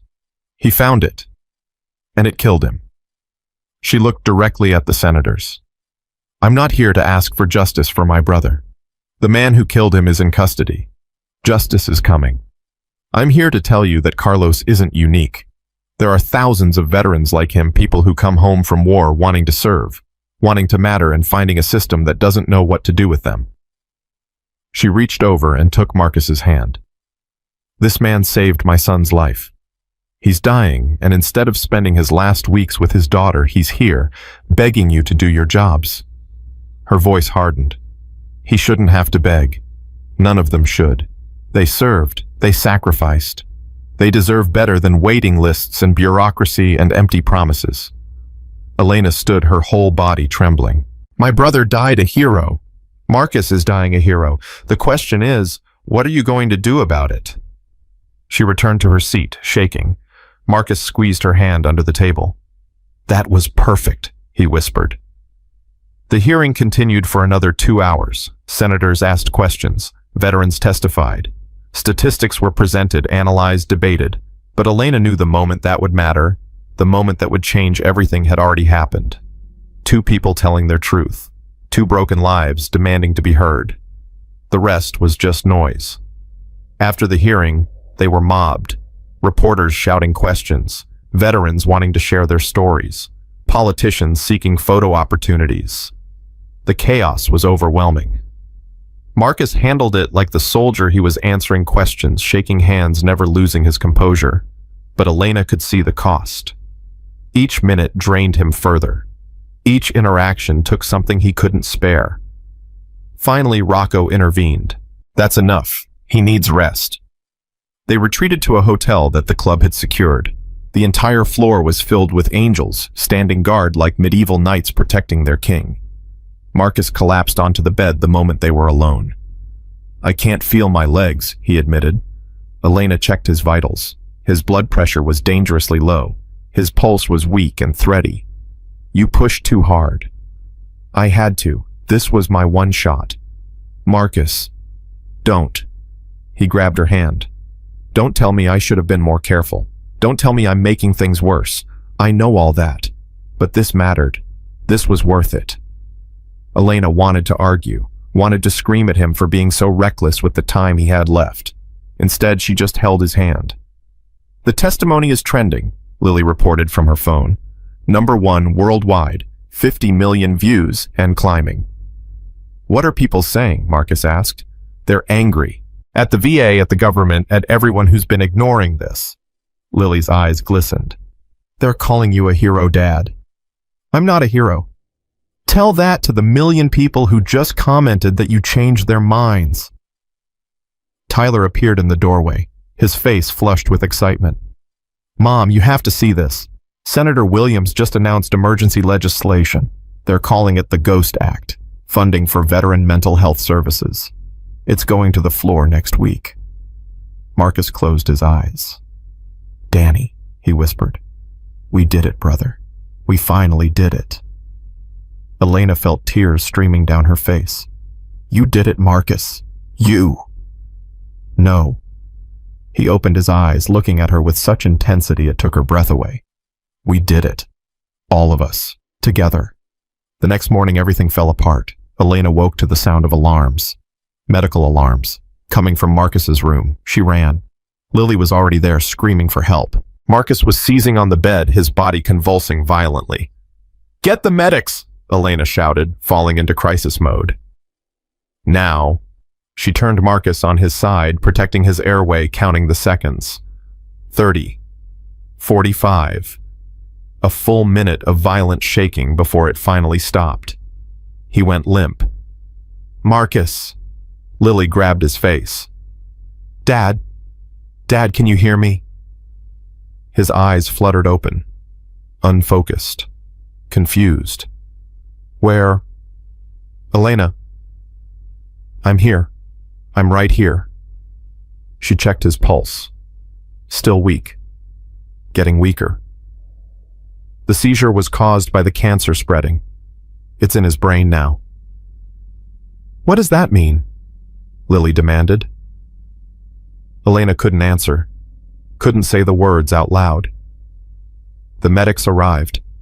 They worked quickly, efficiently, stabilizing Marcus as best they could. But Elena knew, they all knew, there was only so much that could be done. He needs a hospital, the lead medic said. A real one, with oncology support. No hospitals. Marcus's voice was barely audible, but firm. I'm not dying in some sterile room surrounded by strangers. Dad, I want to go home, back to Cedar Ridge. He found Elena's face held her gaze. Please. Elena looked at Lily, at Tyler standing in the doorway with tears on his cheeks, at the angels crowding the hallway, their hard faces soft with grief. We'll take you home, she said. I promise. The ride back was different. No crowds this time, no cameras, just a convoy of broken men escorting their dying brother home. They drove through the night, taking shifts behind the wheel, never stopping longer than necessary. Marcus drifted in and out of consciousness, sometimes lucid, sometimes confused. During one of his clear moments, he called Tyler to his side. Hey, kid? Tyler approached carefully, afraid of disturbing the medical equipment. Yeah, I need to ask you something. Anything. Marcus reached out and took the boy's hand. When I'm gone, and I'm going soon, don't pretend otherwise. I need you to do something for me. What? Take care of your mom. She's going to pretend she's fine. She's going to throw herself into work and helping everyone else. But she's going to be hurting, and she needs someone who sees through the pretending. Marcus's grip tightened. Can you do that? Tyler nodded, unable to speak. You're a good kid, better than I ever was. Marcus smiled weakly. You're going to do great things, Tyler. I can feel it. Just promise me you'll remember the best stories are the ones that tell the truth, even when it hurts. I promise. Good. Now go get your mom. I need to talk to her. Tyler ran to find Elena. She came immediately, her face drawn with exhaustion and fear. Marcus? Sit with me, she did, taking the seat beside his bed. I don't have a speech prepared, he said. Guess I used them all up in Washington. You don't need a speech. No, I guess I don't. He was quiet for a moment. I've been thinking about regrets, about all the things I wish I'd done differently. Don't do this. Don't say goodbye. I have to, while I still can. His hand found hers. Leaving Lily was my biggest mistake. I told myself I was protecting her, but I was really just being a coward, running from the hard thing because it was easier than facing it. Marcus, let me finish. His voice was urgent. I don't want to die with any more cowardice on my conscience, so I need to tell you something. Elena waited, her heart pounding. I love you. The words hung in the air between them. I know it's crazy. I know we've only known each other a few weeks. I know I'm dying and you're going to move on and have a whole life after this. He squeezed her hand. But I love you, and I wanted you to know before I couldn't say it anymore. Elena couldn't breathe. You don't have to say it back, Marcus continued. I don't expect... I love you too. He stopped, stared at her. What? I love you too, you stubborn, impossible, infuriating man. Tears streamed down her face. I've been trying not to, telling myself it was too fast, too complicated, too impossible, but I can't help it. I love you. Marcus smiled, a real smile, the kind that transformed his weathered face. Well, damn, he said. That wasn't supposed to happen. Despite everything, the grief, the fear, the weight of what was coming, Elena laughed. No, she agreed. It wasn't. They reached Cedar Ridge at dawn. The whole town was waiting. People lined the streets, standing in silent vigil as the convoy passed. Veterans in uniform, hospital workers still in scrubs, children holding handmade signs. The mayor surrounded by town council members, and at the edge of the crowd the angels who'd stayed behind, forming an honor guard for their returning brother. Elena had never seen anything like it. Look at that, Marcus whispered, gazing out the window. All these people. They're here for you. No. He shook his head. They're here for all of us. For everything we've been through together. The convoy stopped in front of Elena's house. Rocco opened the door of the support vehicle, his face carefully neutral. But Elena could see the grief behind his eyes, the knowledge that the end was coming. Welcome home, Ghost. Thanks, brother. They carried him inside, setting him up in Elena's living room. She'd arranged for a hospital bed, monitors, everything he'd need. The hospice team was on standby. This was where Marcus would die. But first there was one more thing to do. "Get everyone," Marcus told Rocco. "Everyone who can fit. I want to say goodbye." Within the hour, Elena's small house was overflowing. Angels packed the living room, spilling into the kitchen, the hallway, the porch. Veterans from the town stood shoulder to shoulder with townspeople who'd feared the club just weeks ago. Tyler sat on the floor by Marcus's bed, his camera recording everything. Marcus looked at the crowd, overwhelmed. "I had a speech," he said. "I've been working on it for days, but now that I see all of you..." He shook his head. "Words don't seem like enough." "Then don't give a speech," Rocco said. "Just talk to us." Marcus nodded slowly. "When I first put on this patch, I was looking for a family, something to belong to, something bigger than myself." He touched the death head on his vest. "I found it. I found brothers who'd die for me, who almost did more than once." He looked at Elena. "And then I found something else. Something I didn't know I was looking for. A woman who saw past the leather and the tattoos and the reputation, who saw me, the real me, the broken, dying, desperate man behind the mask." His gaze shifted to Lily. "A daughter I pushed away because I was too scared to let her watch me fall apart. A daughter who came back anyway, who forgave me even though I didn't deserve it." He looked at Tyler. "A kid who reminded me why I started fighting in the first place. Who's going to tell stories that matter? Who's going to make sure none of this was wasted?" Marcus took a deep breath, struggling for air. "I'm dying. Everyone knows that. But I'm not dying alone. And I'm not dying having wasted the time I had left." He smiled. "That's more than I ever expected. More than I ever deserved." "You deserve everything," Elena whispered. "No, but I got it anyway." He looked around the room one last time. "Take care of each other. That's all I ask. Take care of each other the way you took care of me." Rocco stepped forward, his voice thick. "We will, brother. Every damn day." The crowd began to disperse, but slowly. Everyone wanted one more moment, one more touch, one more chance to say goodbye. As the room emptied, Elena found herself alone with Marcus. He was fading. She could see it in the way his breathing slowed, the way his eyes kept drifting closed. "Stay with me," she whispered. "Always," he managed. "Even after. I'll be watching over you. Promise." "You'd better." He smiled one last time, and then his eyes closed. Elena held his hand through the night. She didn't sleep, didn't eat, just sat beside him, counting his breaths, memorizing his face. Lily joined her at some point, taking her father's other hand. Tyler fell asleep on the floor, still clutching his camera. Outside, the angels kept watch, an endless vigil of chrome and leather and loyalty. And as the first light of dawn crept through the windows, Marcus, Ghost Brennan, took his last breath. Elena felt it the moment his hand went limp, the moment his chest stopped rising, the moment everything changed. "He's gone," she whispered. Lily's sob broke the silence. Then from outside a sound. Not crying, not screaming. Engines. 500 motorcycles revving in unison. A thunder of grief and honor shaking the very ground. Elena walked to the window and looked out. The angels were lined up as far as she could see.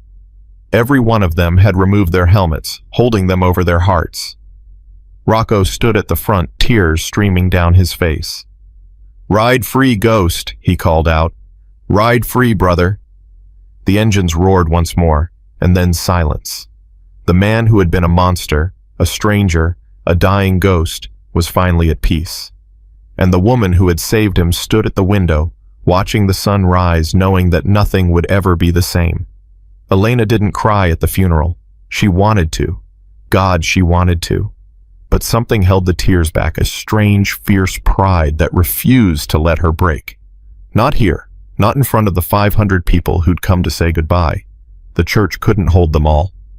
Half the crowd stood outside, listening through speakers that Rocco had set up. Angels from every chapter in the country, veterans from every branch of service, politicians who'd flown in from Washington. And the people of Cedar Ridge, the same people who'd feared and hated the club just weeks ago, standing shoulder to shoulder with men in leather vests. Marcus would have hated the attention. He would have grumbled about the fuss, insisted he didn't deserve it. But he wasn't here to object anymore. So, Elena stood at the front of the church, Tyler on one side, Lily on the other, and listened as person after person spoke about the man she'd loved. Rocco went first. "Ghost was my brother for 23 years, he said, his gruff voice thick with emotion. I watched him do things that would make your hair curl. I watched him fight, bleed, nearly die more times than I can count, but I never not once saw him quit. Not when the army threw him away. Not when the cancer came. Not even at the end." He paused, looking at Elena. The last few weeks of his life were different, better, because of a woman who had every reason to hate him and chose to save him instead. Rocco's voice cracked. He told me once that Elena showed him what courage really looks like. Not the kind you need in a fight, the kind you need to change. Lily spoke next. I spent 7 years angry at my father. 7 years telling myself I didn't need him, didn't want him, was better off without him. She wiped her eyes. I was wrong. I was so wrong. And I almost missed my chance to tell him. She looked at Elena. But someone gave him back to me. Someone showed him it wasn't too late to be the father I needed. Lily's voice strengthened. My dad died a hero. Not because of the testimony or the legislation or the news coverage, because he finally became the man he was always supposed to be, and I got to see it happen. Then it was Elena's turn. She walked to the podium on legs that felt like water, looked out at the crowd, the bikers, the veterans, the townspeople, her son, all waiting. I don't have a speech prepared, she said. Marcus used all the good ones in Washington. Soft laughter rippled through the church. What I have is a story about a rainy night 3 weeks ago when I found a dying man in a ditch and made a choice that changed everything. She gripped the podium, steadying herself. I should have kept driving. Every logical part of my brain told me to. This man was a Hell's Angel. His club had destroyed my family. My brother was dead because of people like him. She paused. But I stopped anyway. Because I'm a nurse. Because I couldn't let another person die alone in the dark. Elena looked at Marcus's casket draped in the American flag he'd earned and the leather vest he'd chosen. Marcus taught me something in these past few weeks. He taught me that people are more than their worst choices.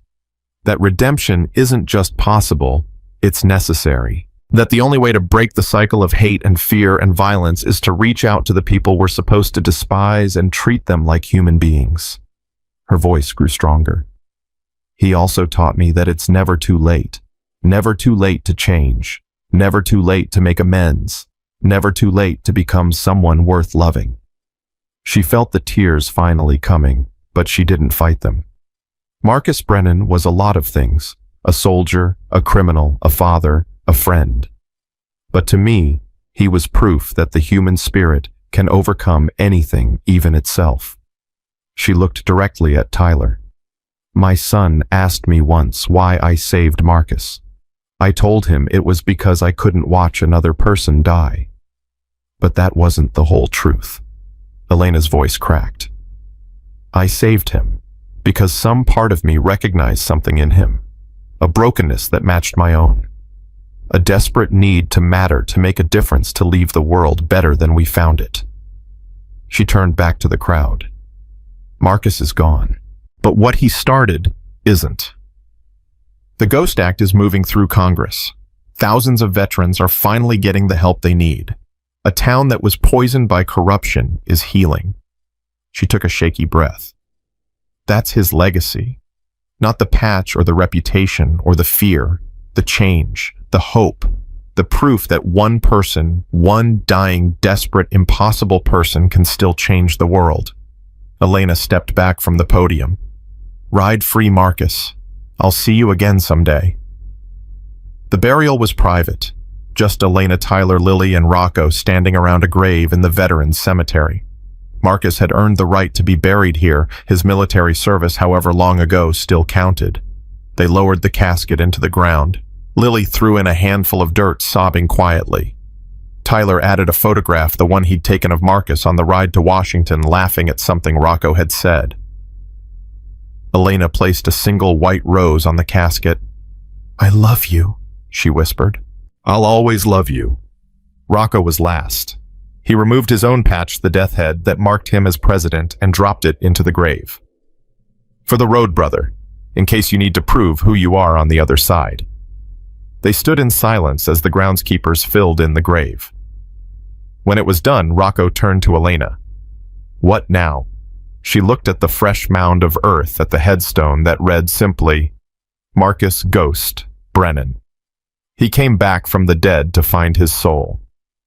"Now we keep going," she said. "Now we make sure his death meant something. The club's with you, whatever you need." "I know." Elena met his eyes. "But I need you to do something specific." "Name it." "The community center Marcus wanted to build, the veteran support program, the scholarships." She squared her shoulders. "I want to run them, all of them. I want to make them real." Rocco stared at her for a long moment. Then he smiled. "Ghost always said you were something special. Guess he was right." He extended his hand. "Partners." Elena shook it firmly. "Partners." The first month was chaos. Elena threw herself into work with a fury that bordered on obsession. During the day, she was at the hospital saving lives. Evenings and weekends, she was at the old community center overseeing renovations. Late nights, she was on the phone with politicians, donors, veteran organizations, anyone who could help. Lily became her right hand. Marcus's daughter had inherited his stubbornness and his charm.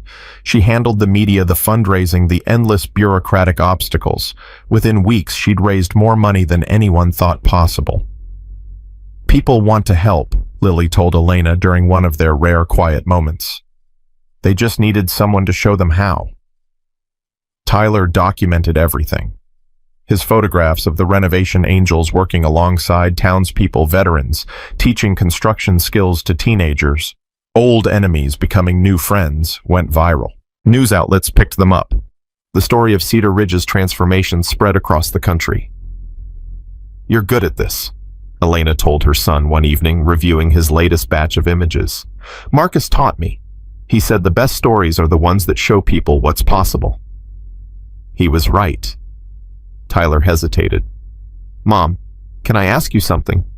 "Always." "Do you regret it, saving him?" Elena thought about everything that had happened. The fear, the pain, the loss. The way her life had been turned upside down. The man she'd loved and lost in the space of 3 weeks. "Not for a second," she said. "Not for one single second." 2 months after the funeral, the Ghost Act passed. Elena watched the vote from the hospital break room, surrounded by colleagues who'd once questioned her judgment.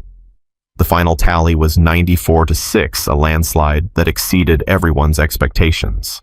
She called Lily immediately. "Did you see it? Did you see?" "I saw." Lily was crying. "Dad did it. He actually did it." "We all did it." Elena wiped her own eyes. "Together." That evening, she went to Marcus's grave. The headstone was weathered now, the engravings starting to fade. But someone had placed fresh flowers there, red and white, the club colors. Elena knelt in the grass. "The act passed," she said softly. 94 votes. Can you believe it? All those senators who ignored veterans for years. Suddenly, they couldn't vote yes fast enough. She touched the cold stone. "Lily's running the foundation full-time now. She's amazing, Marcus. So strong, so smart. You'd be so proud of her." A breeze rustled through the cemetery, carrying the scent of pine. Tyler got accepted to journalism school. Full scholarship.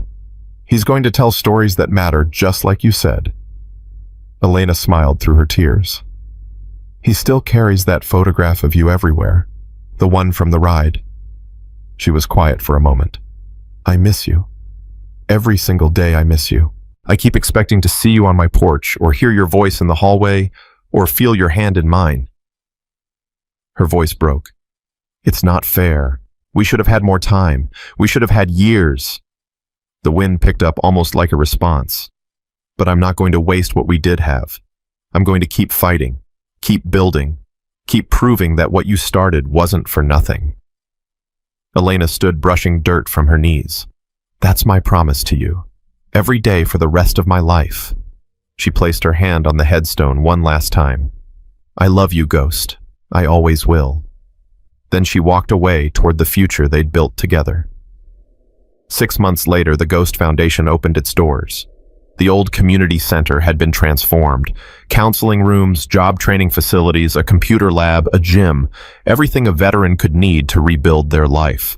And at the center of it all, a memorial wall covered in photographs. Every veteran who'd been lost to suicide. Every life that might have been saved. Marcus's picture was largest right in the middle. The opening ceremony drew hundreds of people. Governor Williams cut the ribbon. Mayor Walsh gave a speech. But it was Rocco who captured the moment best. 15 years ago, if you'd told me the Hells Angels would be opening a community center, I'd have laughed you out of the room, he said, his voice carrying across the crowd. We were outlaws, criminals, the kind of people decent folks crossed the street to avoid. He paused, looking at the building behind him. But one woman changed that. One woman who saw a dying man in a ditch and decided that hate wasn't worth carrying anymore. One woman who proved that courage isn't about fighting. It's about loving when everything tells you not to. He looked at Elena standing beside Tyler and Lily. This center exists because of her. Because of her brother Carlos, who died trying to do the right thing. Because of Marcus, who spent his last days making sure nobody else had to die forgotten. Rocco's voice strengthened. And because of all of you, every person who chose hope over fear, connection over isolation, love over hate. He raised his fist. This is Ghost's legacy. This is our legacy. And it's just the beginning. The crowd erupted in cheers. Elena stood in the middle of it all, tears streaming down her face. They'd done it. They'd really done it. And somewhere she knew Marcus was watching. The first year was hard. Elena learned that building something new was even harder than tearing something old down. There were setbacks, failures, moments when she wanted to give up. Veterans who came for help but couldn't be reached. Funding that fell through at the last minute. Critics who insisted the whole project was a waste of time. But she kept going. Because every time she wanted to quit, she'd see a veteran walk through the doors for the first time. She'd watch their guarded expressions soften as they realized this place was safe. She'd hear them say for the first time in years, "Maybe I'm not alone." That made everything worth it. Lily became the face of the foundation, appearing on news shows, speaking at conferences, lobbying politicians for continued funding.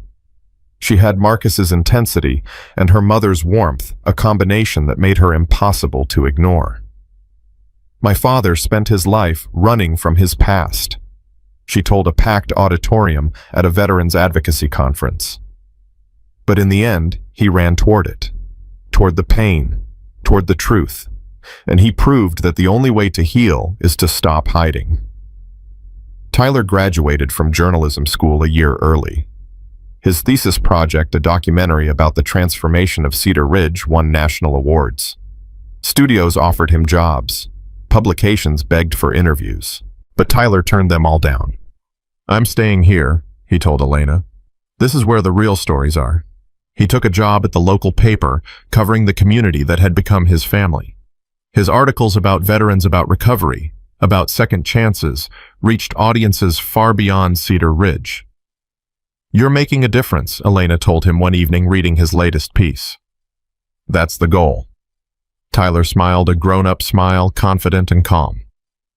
"Marcus told me once that the right words at the right time can change everything. I'm trying to find those words." "I think you already have." On the first anniversary of Marcus's death, Elena organized a memorial ride. 500 motorcycles gathered in Cedar Ridge just like they had the year before. But this time, they weren't riding to Washington. They were riding through every town Marcus had ever touched, every place where his story had made a difference. Elena rode at the front, Rocco beside her. She'd learned to handle a motorcycle in the months since Marcus's death. It had felt wrong at first, like she was intruding on something that didn't belong to her.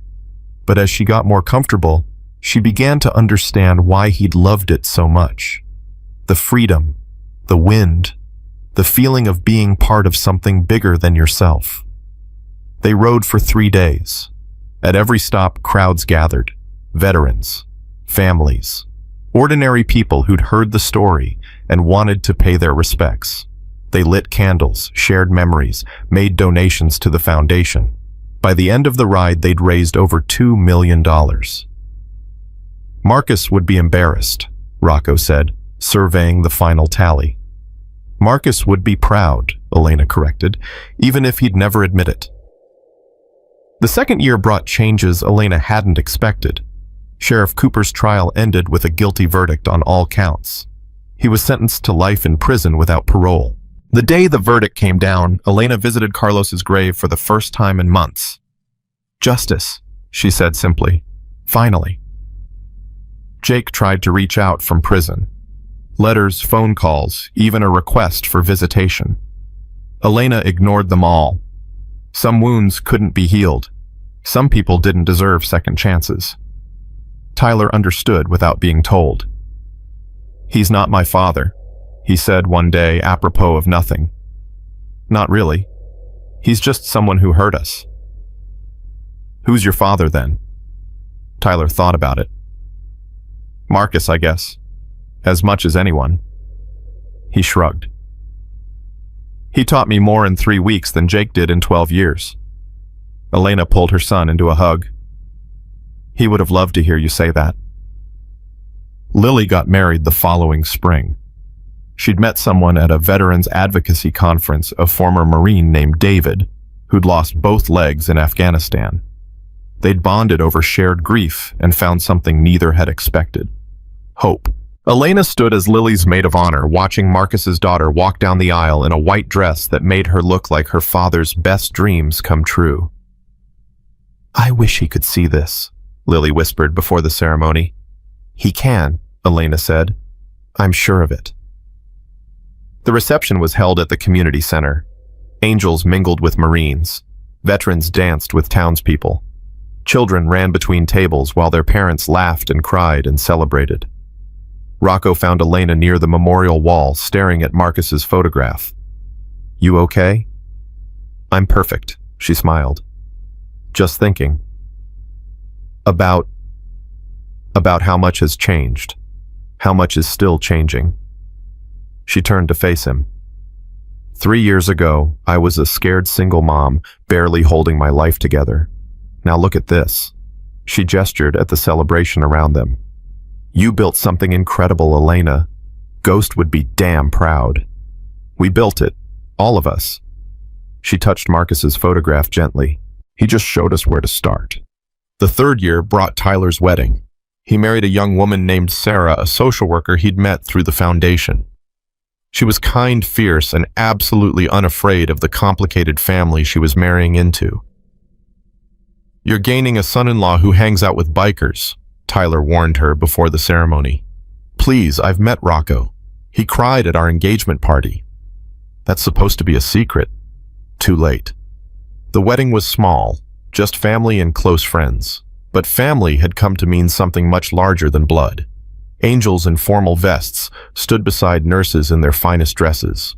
Veterans mingled with politicians. Mayor Walsh sat next to Rocco. The two of them engaged in a surprisingly animated conversation about zoning regulations. Elena watched it all with wonder. This was what Marcus had dreamed of.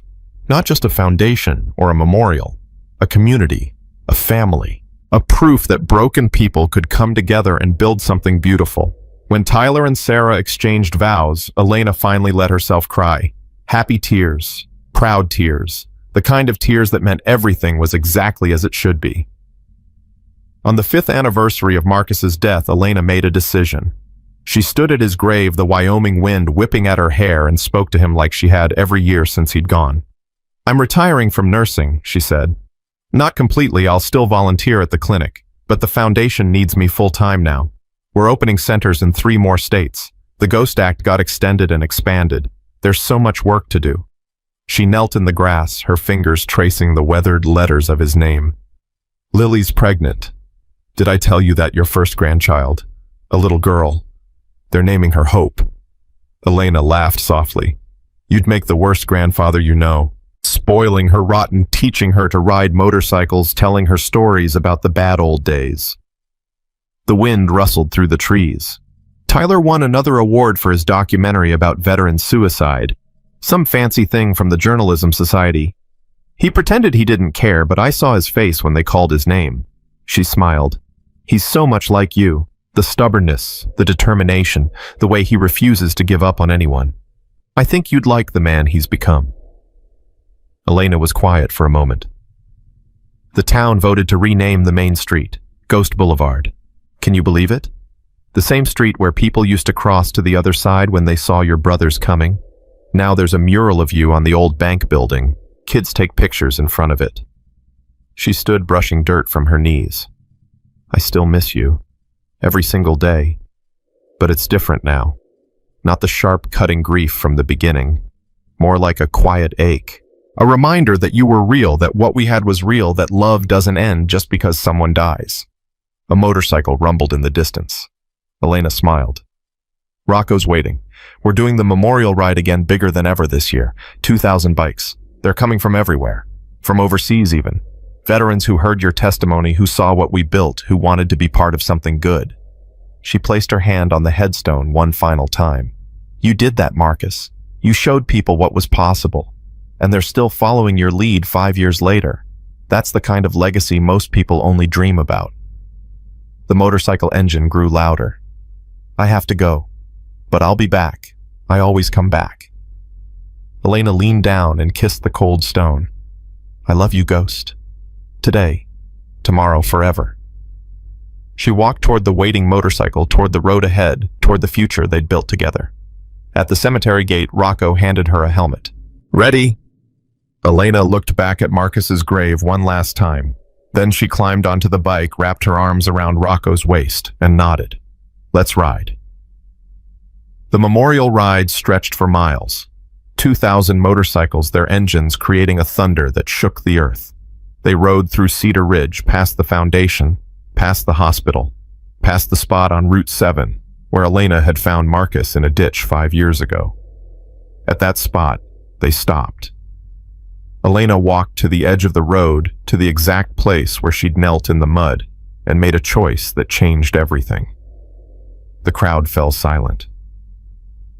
5 years ago, I found a dying man right here, she said, her voice carrying across the gathered riders. Everything in me said to keep driving, to leave him for someone else, to protect myself and my son from the trouble he represented. She looked at the faces around her Angels Veterans townspeople, strangers who'd traveled thousands of miles to be here. But I stopped, because I believed even then, even before I knew him, that everyone deserves a chance, that compassion is stronger than fear, that the world changes one choice at a time. Elena turned to face the horizon.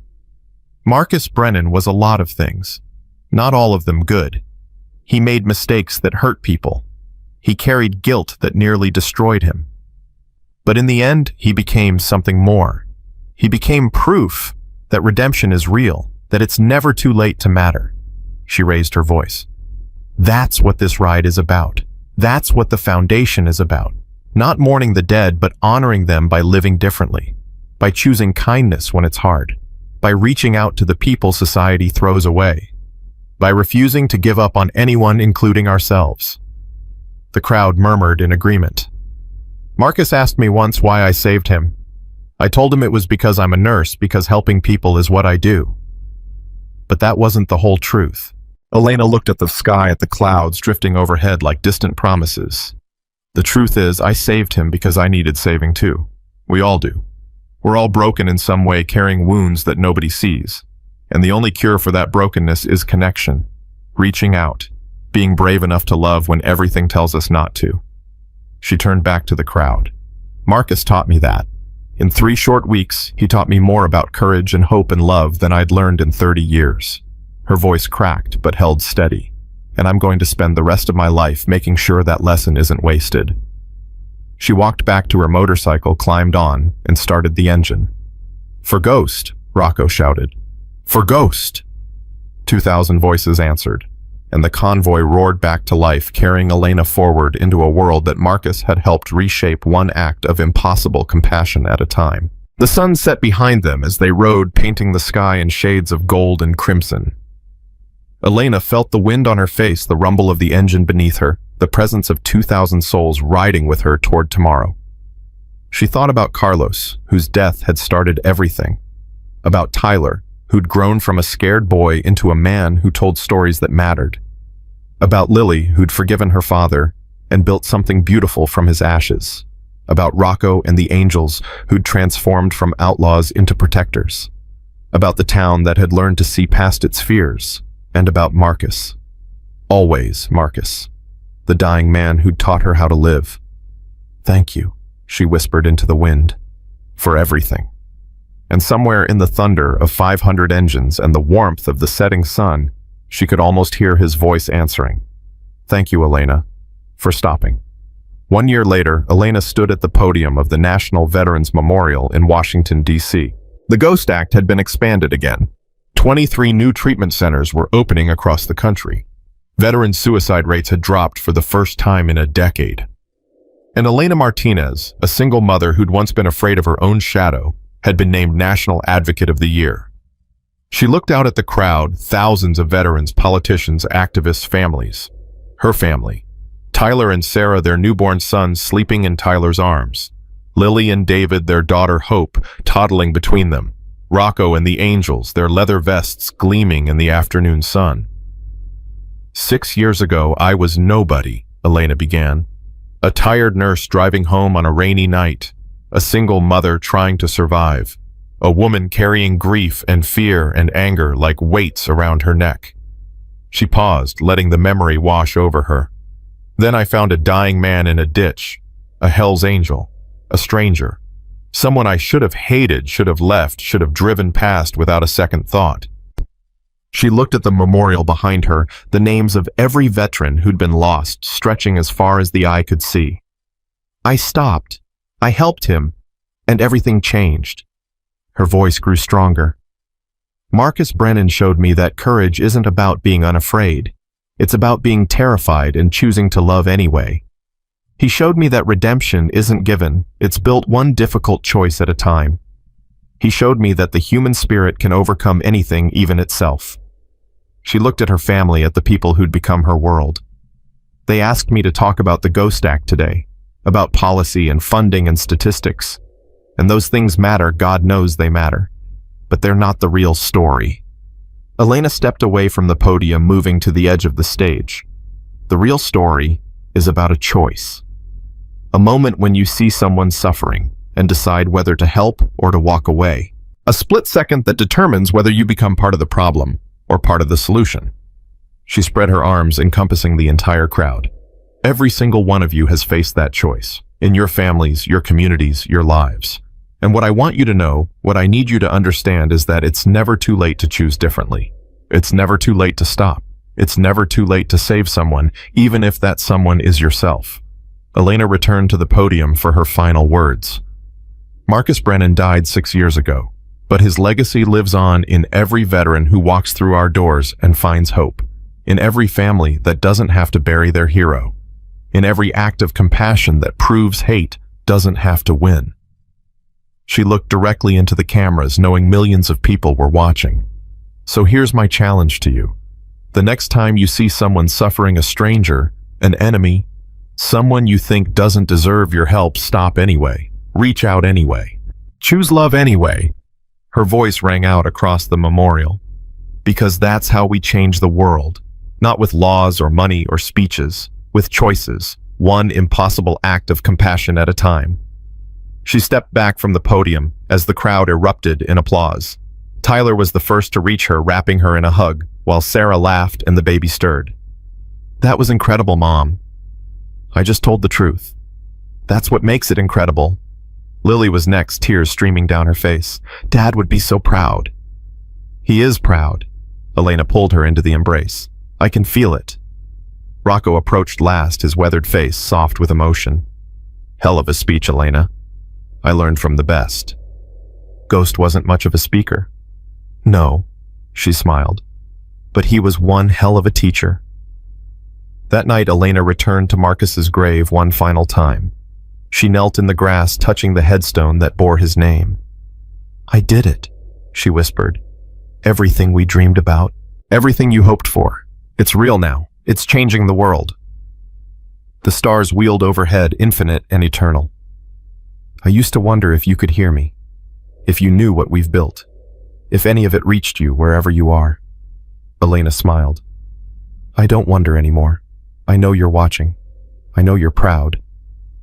She placed a single white rose on his grave, the same flower she'd left every year since his death. "I'm going to keep fighting, Marcus. Keep building. Keep proving that your death meant something, that your life meant something, that love is stronger than everything, even death."